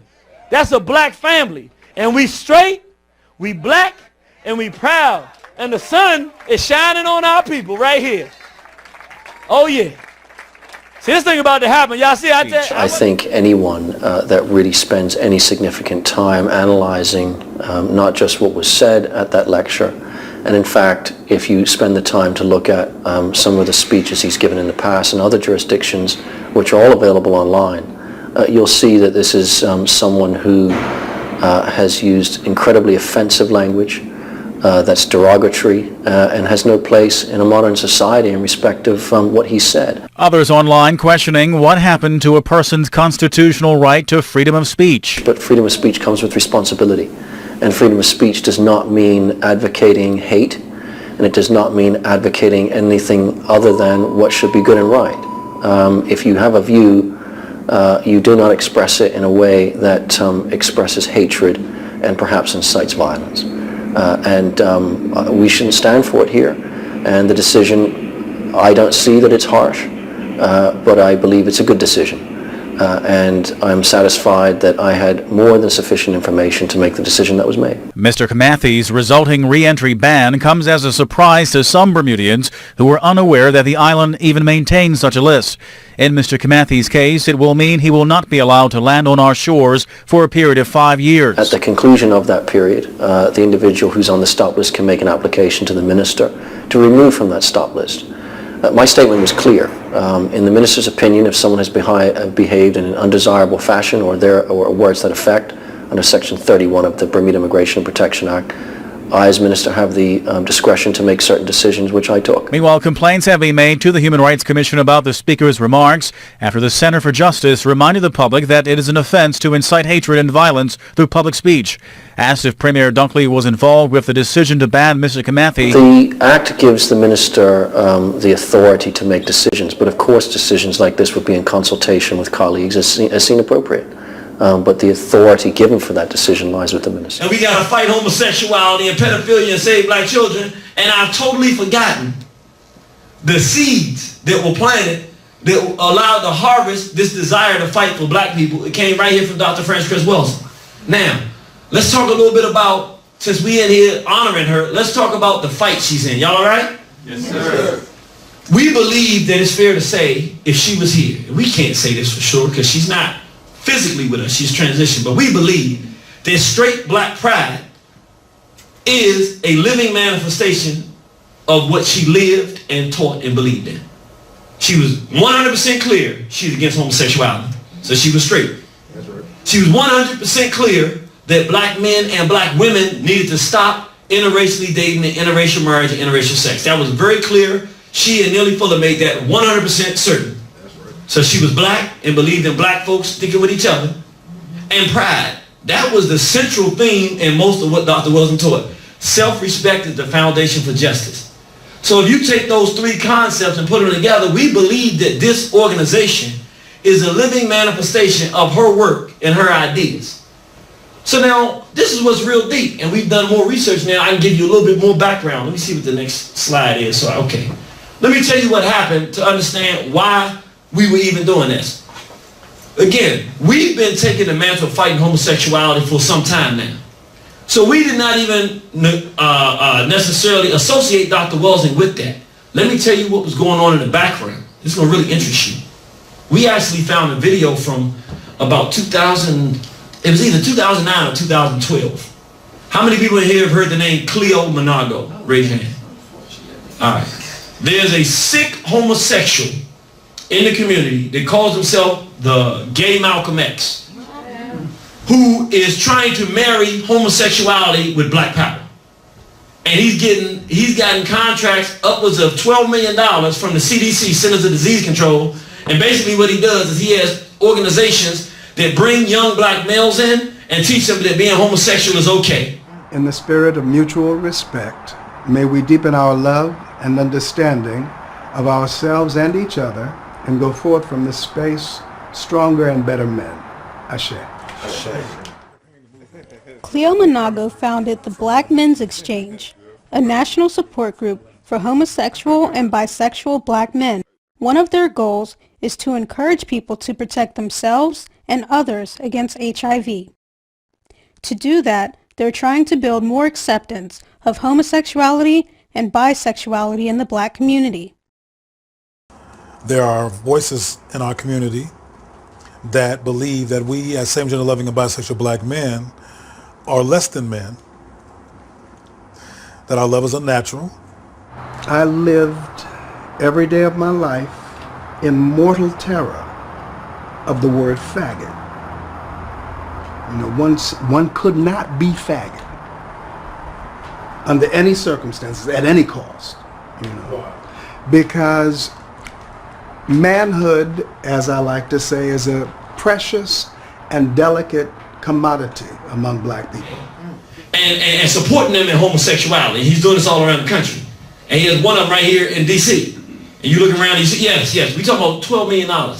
He's being funded by the government and using that money to promote and build a homosexual enclave. But the dangerous part about it, the most dangerous to our discussion, most people in this room are trying to be black-minded, centered in blackness, black development, black African-centeredness. We want to know who we are, where we came from.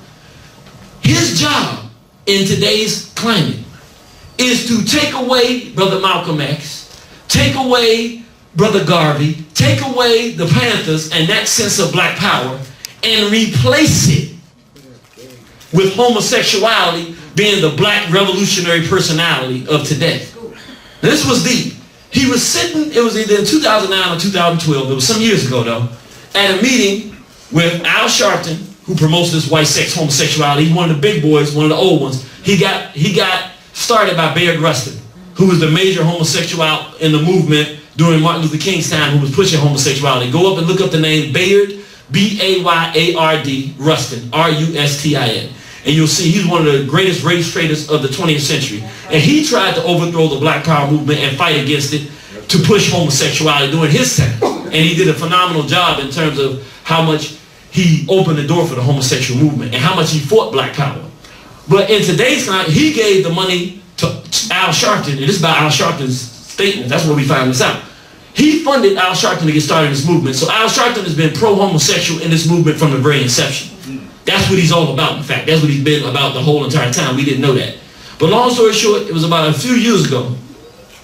Al Sharpton, Cleo Monago, who's the one with the millions of dollars from the Centers of Disease Control to promote homosexuality in our community as Black Power, and Mark Lamont Hill, the guy you see on CNN and all these different things, were on, he used to be CNN, and then he was on Huffington Post. Mark Lamont Hill were on a forum trying to talk about promoting and allowing homosexuality in the Black community. Who's on this week? New York, LA, Chi-Town, DC, Atlanta, Miami. They know the T and now the me in New Orleans and Tennessee. Come sing with me. They're watching 3LW TV. Come watch with me. Welcome to 3LW TV. I'm Lonell Williams on location in New York City, where today we are attending a panel discussion hosted by the Black Men's Exchange and Reverend Al Sharpton's National Action Network. Today's subject is I Am a Man, Black Manhood and Sexual Diversity in the Black Community. Let's take a look.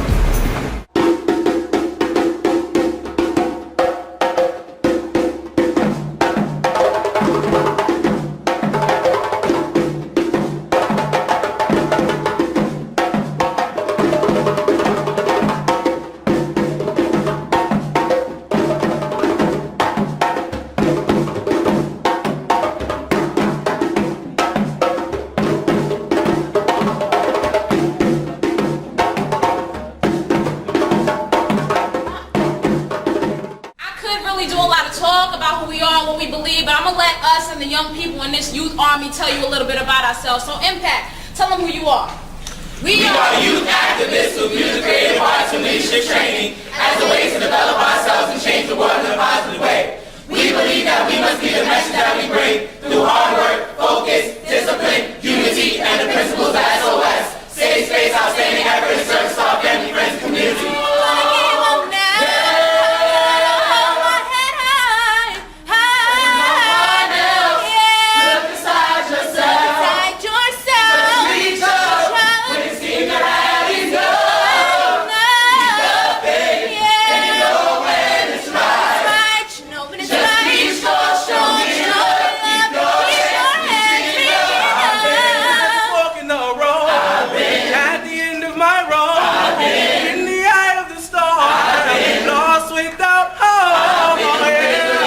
Of black bodies that we experience in our communities today, right? So I just want to lift that up. I'm just starting to make trouble here, but I'm gonna Let's get warmed up. All right. I mean, I hear two things. I hear two conversations. One is a conversation about sort of idealized types of manhood, what we want manhood to be, how we collectively as a community describe and frame manhood, being responsible, taking care of oneself, handling one's business in all sorts of ways. Moving with dignity. We can move on down the list of things that we idealize manhood to be, and I think that's an important conversation to have, particularly if we're going to talk about reframing and reimagining manhood in the context of a world that has all this other messy stuff attached to manhood. And that's the other piece of the conversation that I'm hearing. And part of it is how the world responds to that body, that physical black body. And they were up there. I really think this thing was a transsexual. I don't know if it was a female or not, but it was like 4 gay guys. And when I say 4 of them, Cleo Monago, and I'm not discluding Mark Lamont Hill, because of course we didn't know anything about him until this attack on Dr. Wilson happened, and we realized, whoa, we started researching. So this is what's happened. I want you to understand how devious this thing is. We are now able to see. We didn't know this when it first happened. You know, Dr. Wilson passed, and we'll show you what happened. But for years, probably about 6 years or so, the homosexuals have organized and said, how do we get the black nationalist, Pan-African, African nationalist, black power community to accept homosexuality? And on the intellectual level, what they said is, we have to destroy the teachings of Dr. Francis Cress Welsing. My brother Kevin said that the black community is homophobic for no rhyme or reason. I don't agree with that. I don't even agree that the black community, different from what the sister said, is simply homophobic. See, this is why we have to have a dialogue. Most of the reaction to homosexuality is usually focused on males. Even Dr. Francis Cress Welsing, who I love, by the way, when she wrote the ISIS papers and talked about homosexuality and bisexuality, she focused on males, as if same-gender loving women didn't exist. So one of the big concerns is the state of manhood among black people. The state of manhood since slavery. The state of manhood because of slavery. That's the underpinning here that rarely ever comes out.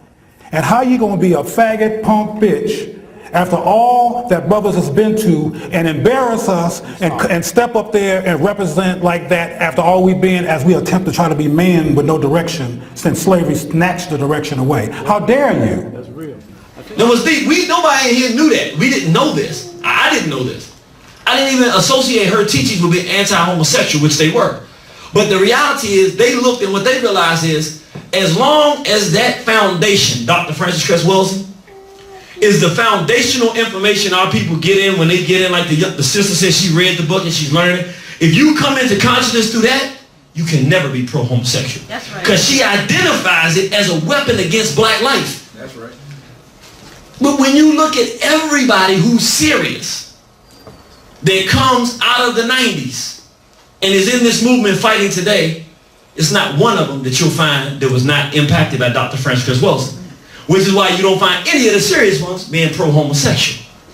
So what they realize is when she dies, when she transitions, at the moment of it happens, we're going to undermine everything that she taught in her scholarship. Well, the object was to not talk about racism and white supremacy, but to discredit her so that they can usher in homosexuality. So what happened? Dr. Welsing passes on January 2nd, 2016. Okay, it wasn't 8 hours. It wasn't even 8 hours. After that, homosexuals started coming out on Facebook and assaulting her. Well, she said some good things, but she was homophobic and her scholarship wasn't that good and all this kind of stuff. So we were like, what's going on here? I mean, we didn't understand. Then we looked up who it was. We looked at the guy and saw he was a homosexual. He's standing there with another guy looking like they just got married. And so we trying to figure out what's going on there. Then this other guy, Mark Lamont Hill, pops up. When Mark Lamont Hill pops up, he justifies the statement and the criticism that this homosexual is making of Dr. Welsing, and basically says that this is the homosexual that came out and made these Jeffrey McCoon. Wonder, it ain't even one. He is a coon, but I'm sorry. Then here's what he says: rest in peace, Dr. Welsing, a major producer of discourse of African-centric thought around black family and community, to whom Umar Johnson, Boyce Watkins benefit greatly. How do we honor the dead? Do we romanticize the best of them and negate their damaging acts and rhetoric? Or do we paint them whole by admitting the valuable contributions they made to thinking beyond deficit narratives of black life, while at the same time efficiently demonizing and distorting particular black lives, black women, and LGBT folk, lesbian, gay, bisexual, transgender? So he goes on to just start excoriating her. Women who are not deferential to their men, and men and women who desire same-sex partners. She calls them European. Dr. Welsing and others to the forefront of the community knowledge and production, drowning out much of the humanistic, research-based, and nuanced discussion of black humanity in the world of white supremacy. In honoring her, I must honor the truth as she told it, but I also must be honest and say that as a generation of slaveholders and racists had to die for some to be free, so do tyrannous voices of black radical ridiculousness. So this is how they're talking about Dr. Welsing. Who comes in? Mark Lamont Hill. And he says, oh, he agrees with the guy, a more thoughtful and nuanced assessment than mine. So he's saying he agrees with what this guy's saying. So Umar Johnson said, hey, are you agreeing with this? And so then Mark Lamont Hill starts going at Umar Johnson, yeah, I agree with that. I think what he's saying is true. We can't just be glorifying Here's Brother Omar. Why did you see the need to repost this negative thing about Dr. Francis Weldon? I think we need to discard parts of the tradition that reinforce homosexuality. After that, the homosexuals go in, and here you see the dumb B, didn't know gays, blah, blah, blah. So now it just becomes an all-out, that's how, so the homosexuals started a whole assault on Dr. Wilson. So we started looking and saying, well, what's going on with this Markham out here? Why is he doing this? We started doing the research, guess what we found? In 2006, who was it that was out there writing that Malcolm X was a homosexual? Mark Lamont Hill. And we started researching, it's still online right now, you can go find it. He has a blog where he was saying that Malcolm X was a homosexual. He also talked about how he had a good friendship with Dr. Collett, but he had made some negative comments about Dr. Collett. So basically he's bled himself into being perceived as being pro-black, but he's a promosexual, homosexual pushing the gay agenda. And they were literally waiting, they couldn't even wait a week. It wasn't 8 hours. She hadn't even been taken to the morgue yet, probably. And now they're attacking her legacy to promote homosexuality. So, of course, we started going at this brother. Now I can't even call him brother now, whatever he is. This promosexual / this white sex offender is what we'll call him. And we started saying, wait a minute. You mean to tell me that Dr. Wilson's work, even though she focused on racism and white supremacy, she wasn't even focused on the homosexual thing, but that she hit that thing so hard in advance that they feel the need to spit on the legacy of an ancestor in her grave. They not doing this while she's alive. Mark Lamont Hill had Huffington Post CNN. He could have interviewed her anytime. He had decades to do it. Never wanted to talk to her while she was alive. I talked to Brother Neely Fuller about this, Dr. Wilson's teacher. And what did he tell me? He said they're cowards. He said, yeah, they want to wait till she gone. They will say that stuff, but they won't do nothing. They won't call me now. He said, I'm here. I'm ready for him. Then this brother Nelly Fuller, he don't usually talk. I've never seen him get that heated before. We were on the phone. He's like, I'm ready. Where they at? He said, yeah, they'll say that stuff when we gone, but I bet you they won't. That's his exact words. They don't want to tangle with us when we here. He said, I'm ready to tangle. Where they at? That's right. I said, wow. So, and this is Mark Lamont Hill supporting this whole gay movement. So, what we have is a whole homosexual attack of Dr. Francis Cress Welsing, because the homosexuals understand that strong black men and strong black women building families is the only thing that can fight white supremacy. But if you have strong black men and women together and they have children, like our brother has his son there, he don't want no homosexuals in this room. If we invited homosexuals in the room, would you be here with your son, my brother? Yeah. What if we invited the pedophiles and told them we understand what's going on? You out? I got my son and daughter here. We don't want that stuff here. What about people that wanted, a Negro wanted to bring his white female wife? Would you want your son here with that? No, sir. All right. I don't want my daughter here with that or my son here with that. So I know Brother Kava in the back. I know he said, no, sir, we can't do that. So what we're dealing with is a situation where the homosexuals know the only way they can get into our community and be perceived as black power or strong is to take the movement that Brother Malcolm, Brother Garvey, Elijah Muhammad, Ida B. Wells Barnett, Fannie Lou Hamer, she said, I'm sick and tired of being sick and tired. They want to change that to, I'm sick and tired of being sick and tired. I like being tired. I don't know, but it's very serious, because once we don't have what we have here today to talk about us coming together and protecting our community, once we no longer have that, and it's an open season where homosexuals can adopt our children, which they're doing now, where they can come in and force our children to learn to be gay in the classroom, putting dresses on our sons and daughters in the classroom. Literally, I mean, some of the stuff they're doing, I'm going to have to show you one day, because nobody in here will believe me some of the stuff. I got a sister that went to the class and walked in at a preschool. Her son's 2 years old, 4 years, 4 years old, 2 years old. I think he's 4 years old. She walked in Oakland, and he's in a dress. No, he's in a tutu. He's in a tutu.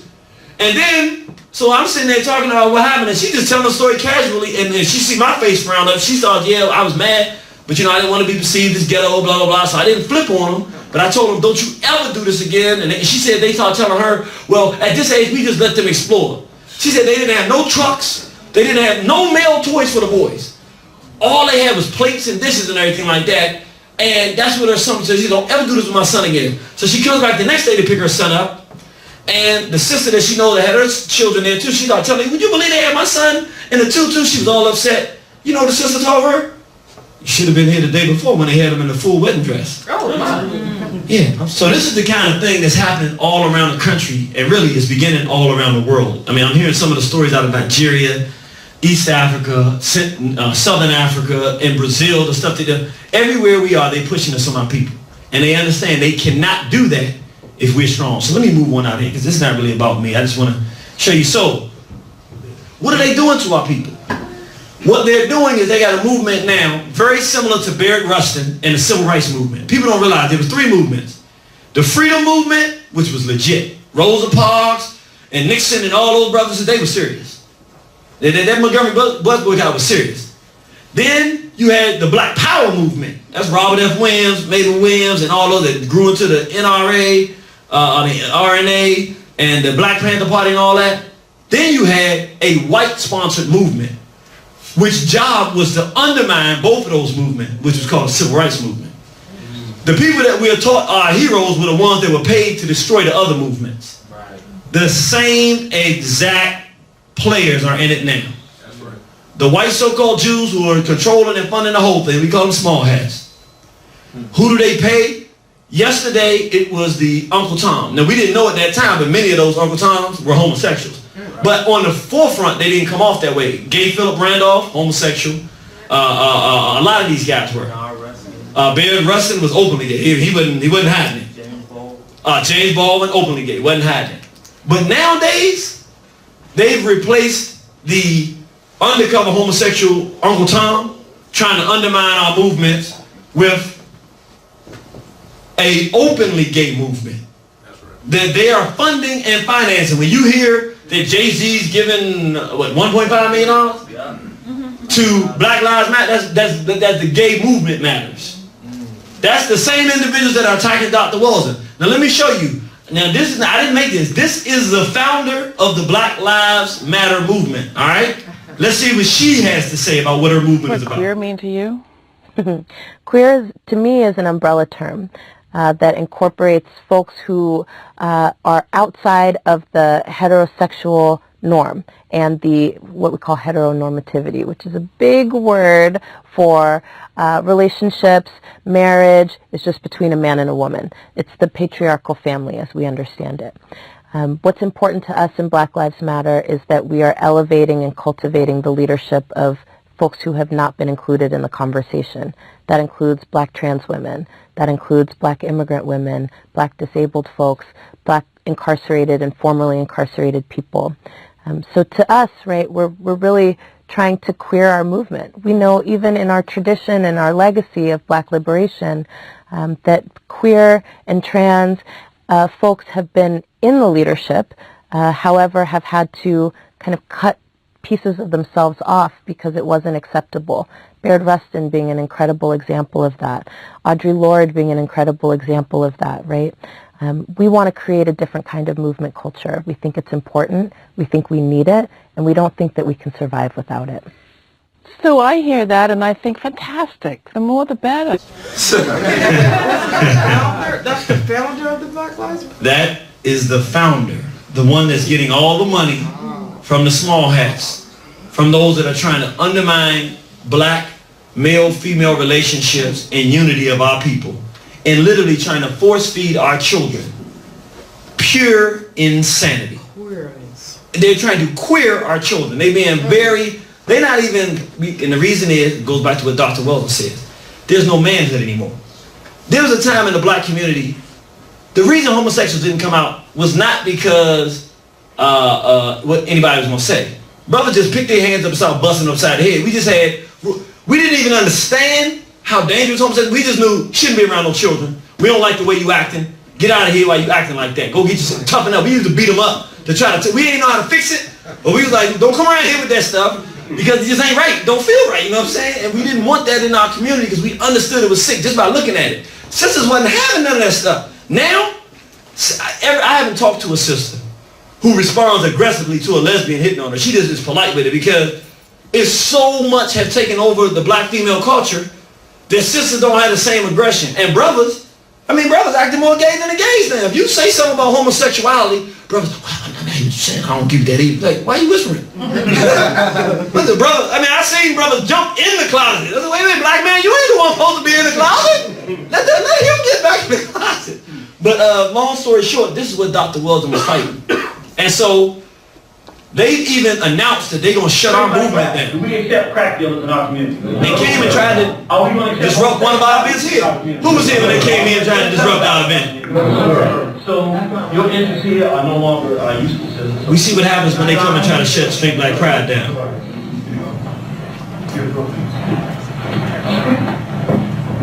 Now she comes, we doing the thing about school. Again, we're not even talking about homosexuality. We talking about schools and how dangerous they are for our children. She come in talking some weird stuff that we already know about racism, and she do this long soliloquy. When we say justice or else. And then by the end of it, she comes around and starts talking about, yeah, but I think we need to be more accepting. Oh, accepting what? They actually went publicly, Black Lives Matter, and said, we are going to shut down every chapter of the Straight Black Pride movement and everybody in it. They ain't happened, has it? No, sir. But I want people to understand that they have the objective of doing it. It's not that easy when you got men. And my point being, Dr. Weldon talked about manhood. When you have men are thinkers. We're not doing anything for you to come in here and shut us down. So if you try to come shut us down, we're going to shut you down, and we have the authority to do it and the right just to do it because this is a peaceful assembly. Everybody feel like this is peaceful? Yes. So, but we also have men here. When we do a bunch of negotiation, somebody come to do something, so people are safe in this environment. So I'm saying that to say that's what our community is missing, and what the homosexuals realize, if they don't allow this to grow, they can just come in and take the community.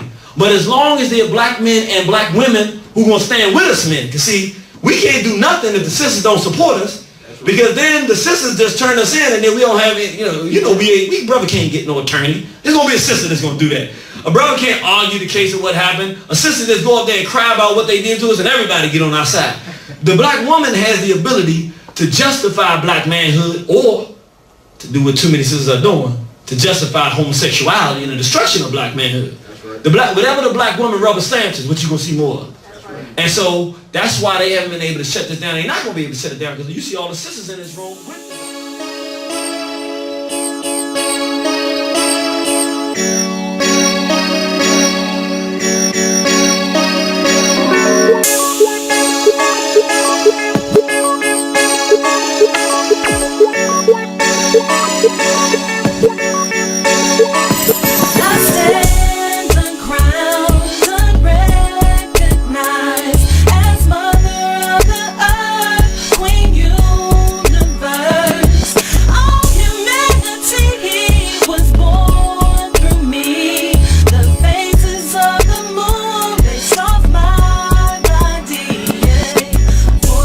Back in the 70s, a man named Dr. William Shockley, a noted scientist, embarked upon the mission of proving to the world that black people are genetically inferior.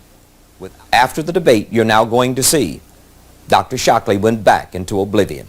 And it goes this way, that you would offer a bonus to everyone to be sterilized. Now we know we have a population explosion problem.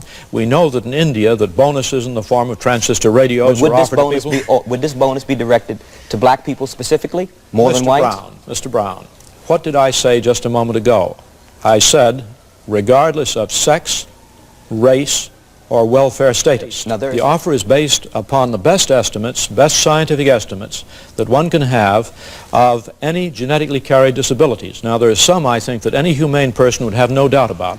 And Dr. Welsing talked about dominant and recessive genes. I want to point out that sometimes a dominant gene can be a very bad thing, and it is a very bad thing for a neurological disease called Huntington's chorea, which is something like multiple sclerosis. Which is more prominent in white people than black people. That is correct. And I think that one should offer a large bonus for anyone who might be potentially carrying Huntington's chorea. Dr. Shockley, beyond this, it goes on with some other factors in this, but Dr. Welsing wishes to speak. Are you aware that white people have more genetic diseases that affect their nervous system than people of color, than black people? I wouldn't be at all surprised. And I think blacks apparently have higher heart problems. Would you suggest that all of these white people who are carrying these defective genes, whose families may carry these defective genes, that they be examined and it would be suggested to them that they be sterilized? Would you suggest this? Yes, I think I would, probably, in general.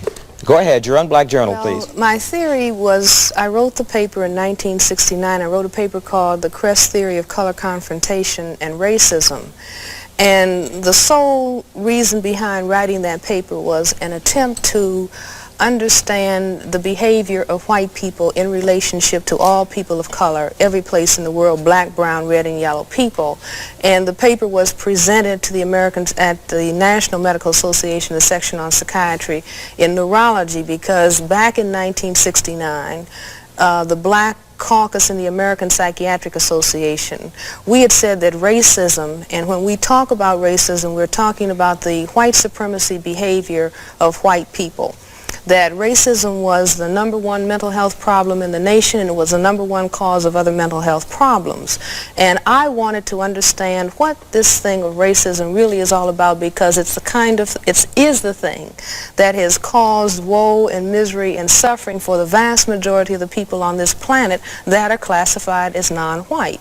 And in my attempt to understand why the necessity of white people to keep saying that white is superior and that the condition of non-white is inferior. And the more I thought about it, in conjunction with an idea that a friend of mine had, that racism was a worldwide behavioral system for the maintenance of white supremacy by a small minority of people, I put those ideas together with what we know about genetics, what we know about the condition of skin whiteness itself.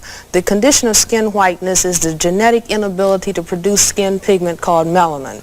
This is a genetic recessive trait. It is a genetic deficiency state, not as defined by Francis Welsing, but defined by geneticists and dermatologists, that the inability to produce the skin pigment of melanin or melanin pigment is described as albinism. And I think that white people, even though most white people are not consciously understanding their problem in genetics, they are certainly aware that they are genetically dominated by people of color. That's why it was a statement, one drop of black blood makes you black, because people of color have the genetic capacity to annihilate white people. And so unless white people control the reproductivity of people of color, then we can postulate that perhaps one day there won't be any white people. And I think that the very survival of white people necessitates that they project genetic inferiority on people of color, because it is they who really are aware that they are genetic recessive and perhaps genetically inferior to people of color. And I am not saying this to call the condition of skin whiteness to say, well, no, white people are inferior. I'm not saying it for that purpose, but I think that it is of prime importance for the majority of people in the world to understand why it is that white people have to, the effective majority, large numbers of white people, have to move in a hostile and an aggressive way against people of color, and have to constantly focus on it's you who's genetically inferior, because they realize that there's something wrong with their genetic status. Now, what? Oh, sure. All right. Then let's I'm not the girl on videos. I'm not a bitch or a hoe. I'm redefining what you see when you look at me. So crown me queen, breathing me. Crown me queen, I'm so clean. Crown me queen, breathing me.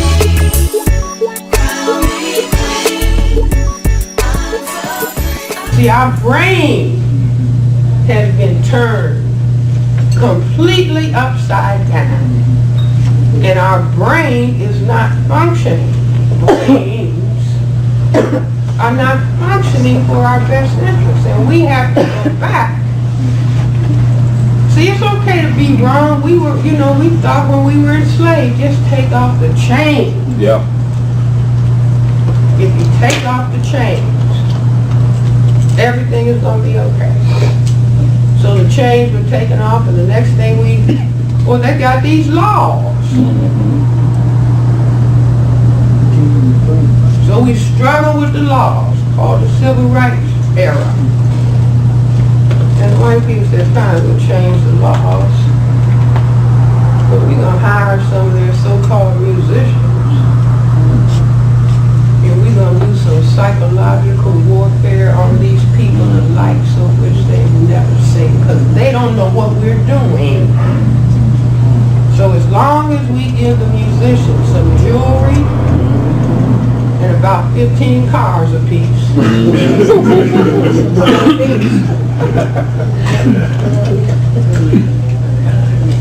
and we will have them train their people. See, if you look at the black people in the civil rights movement, when those people went up against dogs and horses and being beaten, and they were walking in dignity and talking about black is beautiful, black pride, black dignity, black self-respect. And the white people said, we gotta get rid of this. And since they don't understand what we're doing, we can sock it to them. We're gonna give them superfly and drugs and guns. And then we're gonna start training them to call themselves niggers and saying it's a term of endearment.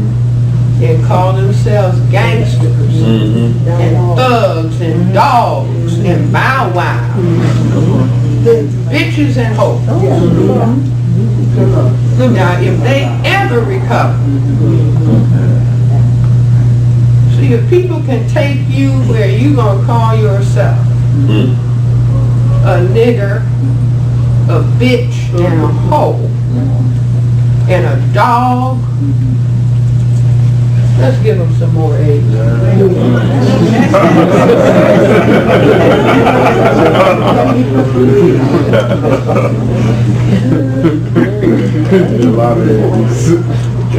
Imagine when they get together. These people are so brick-brown. These are about the dumbest people on this planet. We can do anything.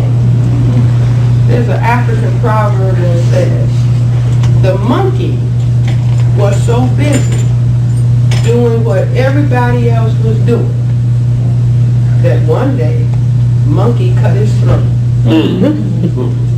See, that's some deep stuff in some of those African proverbs. See, monkey see, monkey do. What you doing today, white people? Oh, sex with dogs. Ooh, goody, give me some of that. Whatever they do.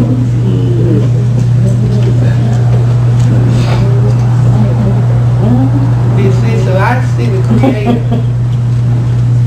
Black as a trillion midnights. Eyes shining brighter than a billion suns, whose hair does coil tighter than a million springs, radiating all energy throughout the universe. We beseech thee, one and only one, to give us total strength to carry out thy will for the universe, to establish justice and live in peace. Trials, yet you underground, so you couldn't be found.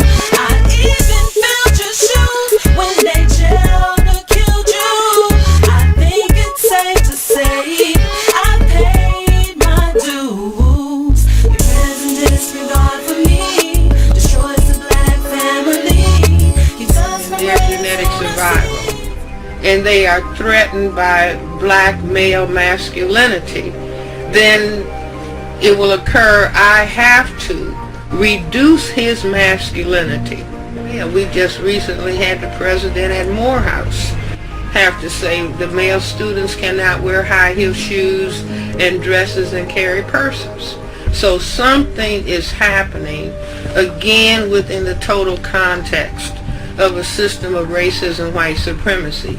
Neely Fuller, who wrote the textbook for victims of racism a number of years ago, in the late mid-70s, he used to say in the system, because he was the first person to talk about racism as a system, and he said that as the system of racism, white supremacy moves on, the system is going to have black men wearing dresses. Now, to hear that in the 70s, people said, oh, this is way out.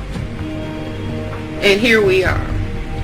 You see, there's some black pediatricians who are saying we are developing epidemic levels of the effeminization of young black males.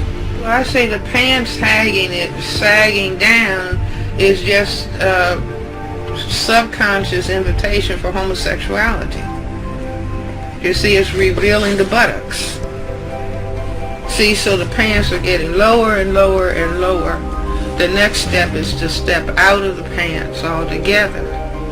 And so you step out of the pants, you're going to put on a dress. The effeminization is an essential ingredient of white genetic survival, and the only thing that can prevent it is black people becoming conscious or becoming determined that this is not going to happen to them, because if the black men are destroyed, then the black people are gone, and we have the state of genocide. I see a lot of I don't like, dog. Y'all full of it. I'ma take the diaper off. Call it what you want. Some would say homophobic. I refuse to accept too many loping. They want my opinion in the closet, the very same closet they climbed out. Now they wanna shove me in and lock it. Throw away the key, cause they don't wanna talk about the hypocrisy. Honest discourse with its democracy. The black narrative from the isosceles shows no misogyny. I challenge y'all to read. Don't fall for this fake anthropology. Don't fall for this pseudoscience. It ain't no gay gene, man, these kooks all lying. So what they saying is the Most High flawed when he made them in reference to sexuality. Even though he perfectly made galaxies and nature, it's a learned behavior, a sick psychology. We are developing epidemic levels of the effeminization of young black males. Well, I say the pants sagging down is just a subconscious invitation for homosexuality. The next step is to step out of the pants altogether. And so you step out of the pants, you're going to put on a dress. If the black men are destroyed, then the black people are gone, and we have the state of genocide. All right, what I also would ask you to do, the sister in the back, oh, come on up here. What, you want to say something? You want to say something, little baby? What you want to say? Here. All right, now everybody looking. You want to say something? Say straight black pride. Straight black pride. All right, straight black pride. Thank you. She just want to stand up here with her daddy. And I guess I can't tell her she can't do it. This is straight black pride movement. I can't do that, can I? We got to stay up. You can stay on up here with daddy. You all right with that? All right. All right, well, we're going to bring our brother Kaba on up here. Let's give him a round of applause. This is the baddest brother, the voice of the future. And I told you that he got a voice, that soul of a Donny Hathaway, so he going to prove me right now. We're going to bring him up here, and we're going to do Someday We'll All Be Free. So this is a song right here that is an anthem, and it's a song that I think embodies a lot of pretty much the spirit of Dr. Wellesley and what she was all about freedom.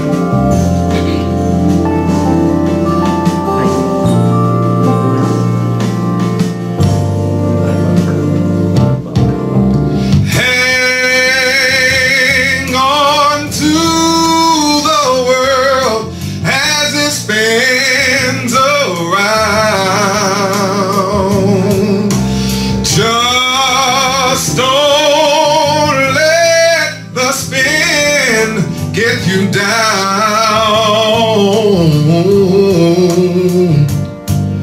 Things are moving fast.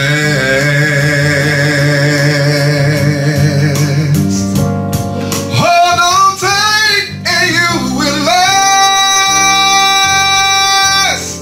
Keep your self-respect, your straight black pride. Get yourself in gear. Keep your stride.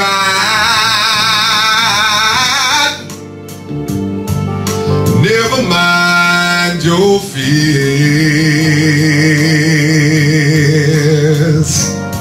But the days will soon be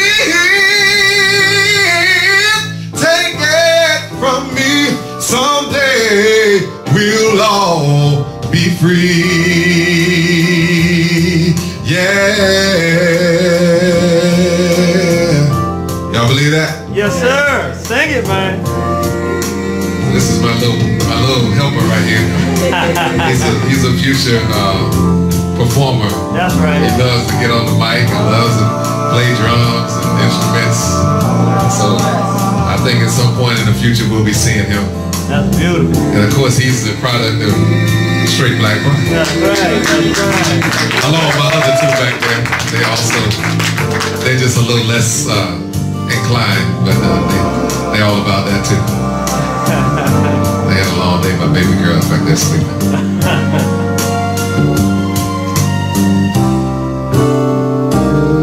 Keep on walking tall. Hold your head up high. Lay your dreams right up to the sky.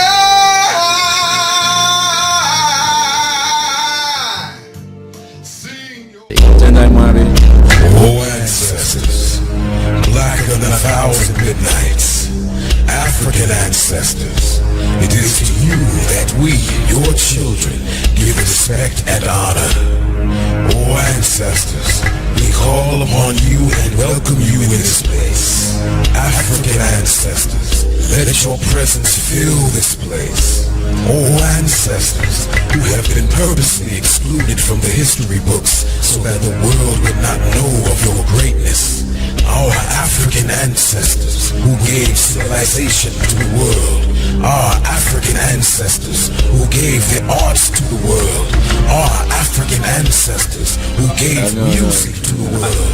Our African ancestors who gave the sciences to the world. Our African ancestors who gave mathematics to the world. Our African ancestors who gave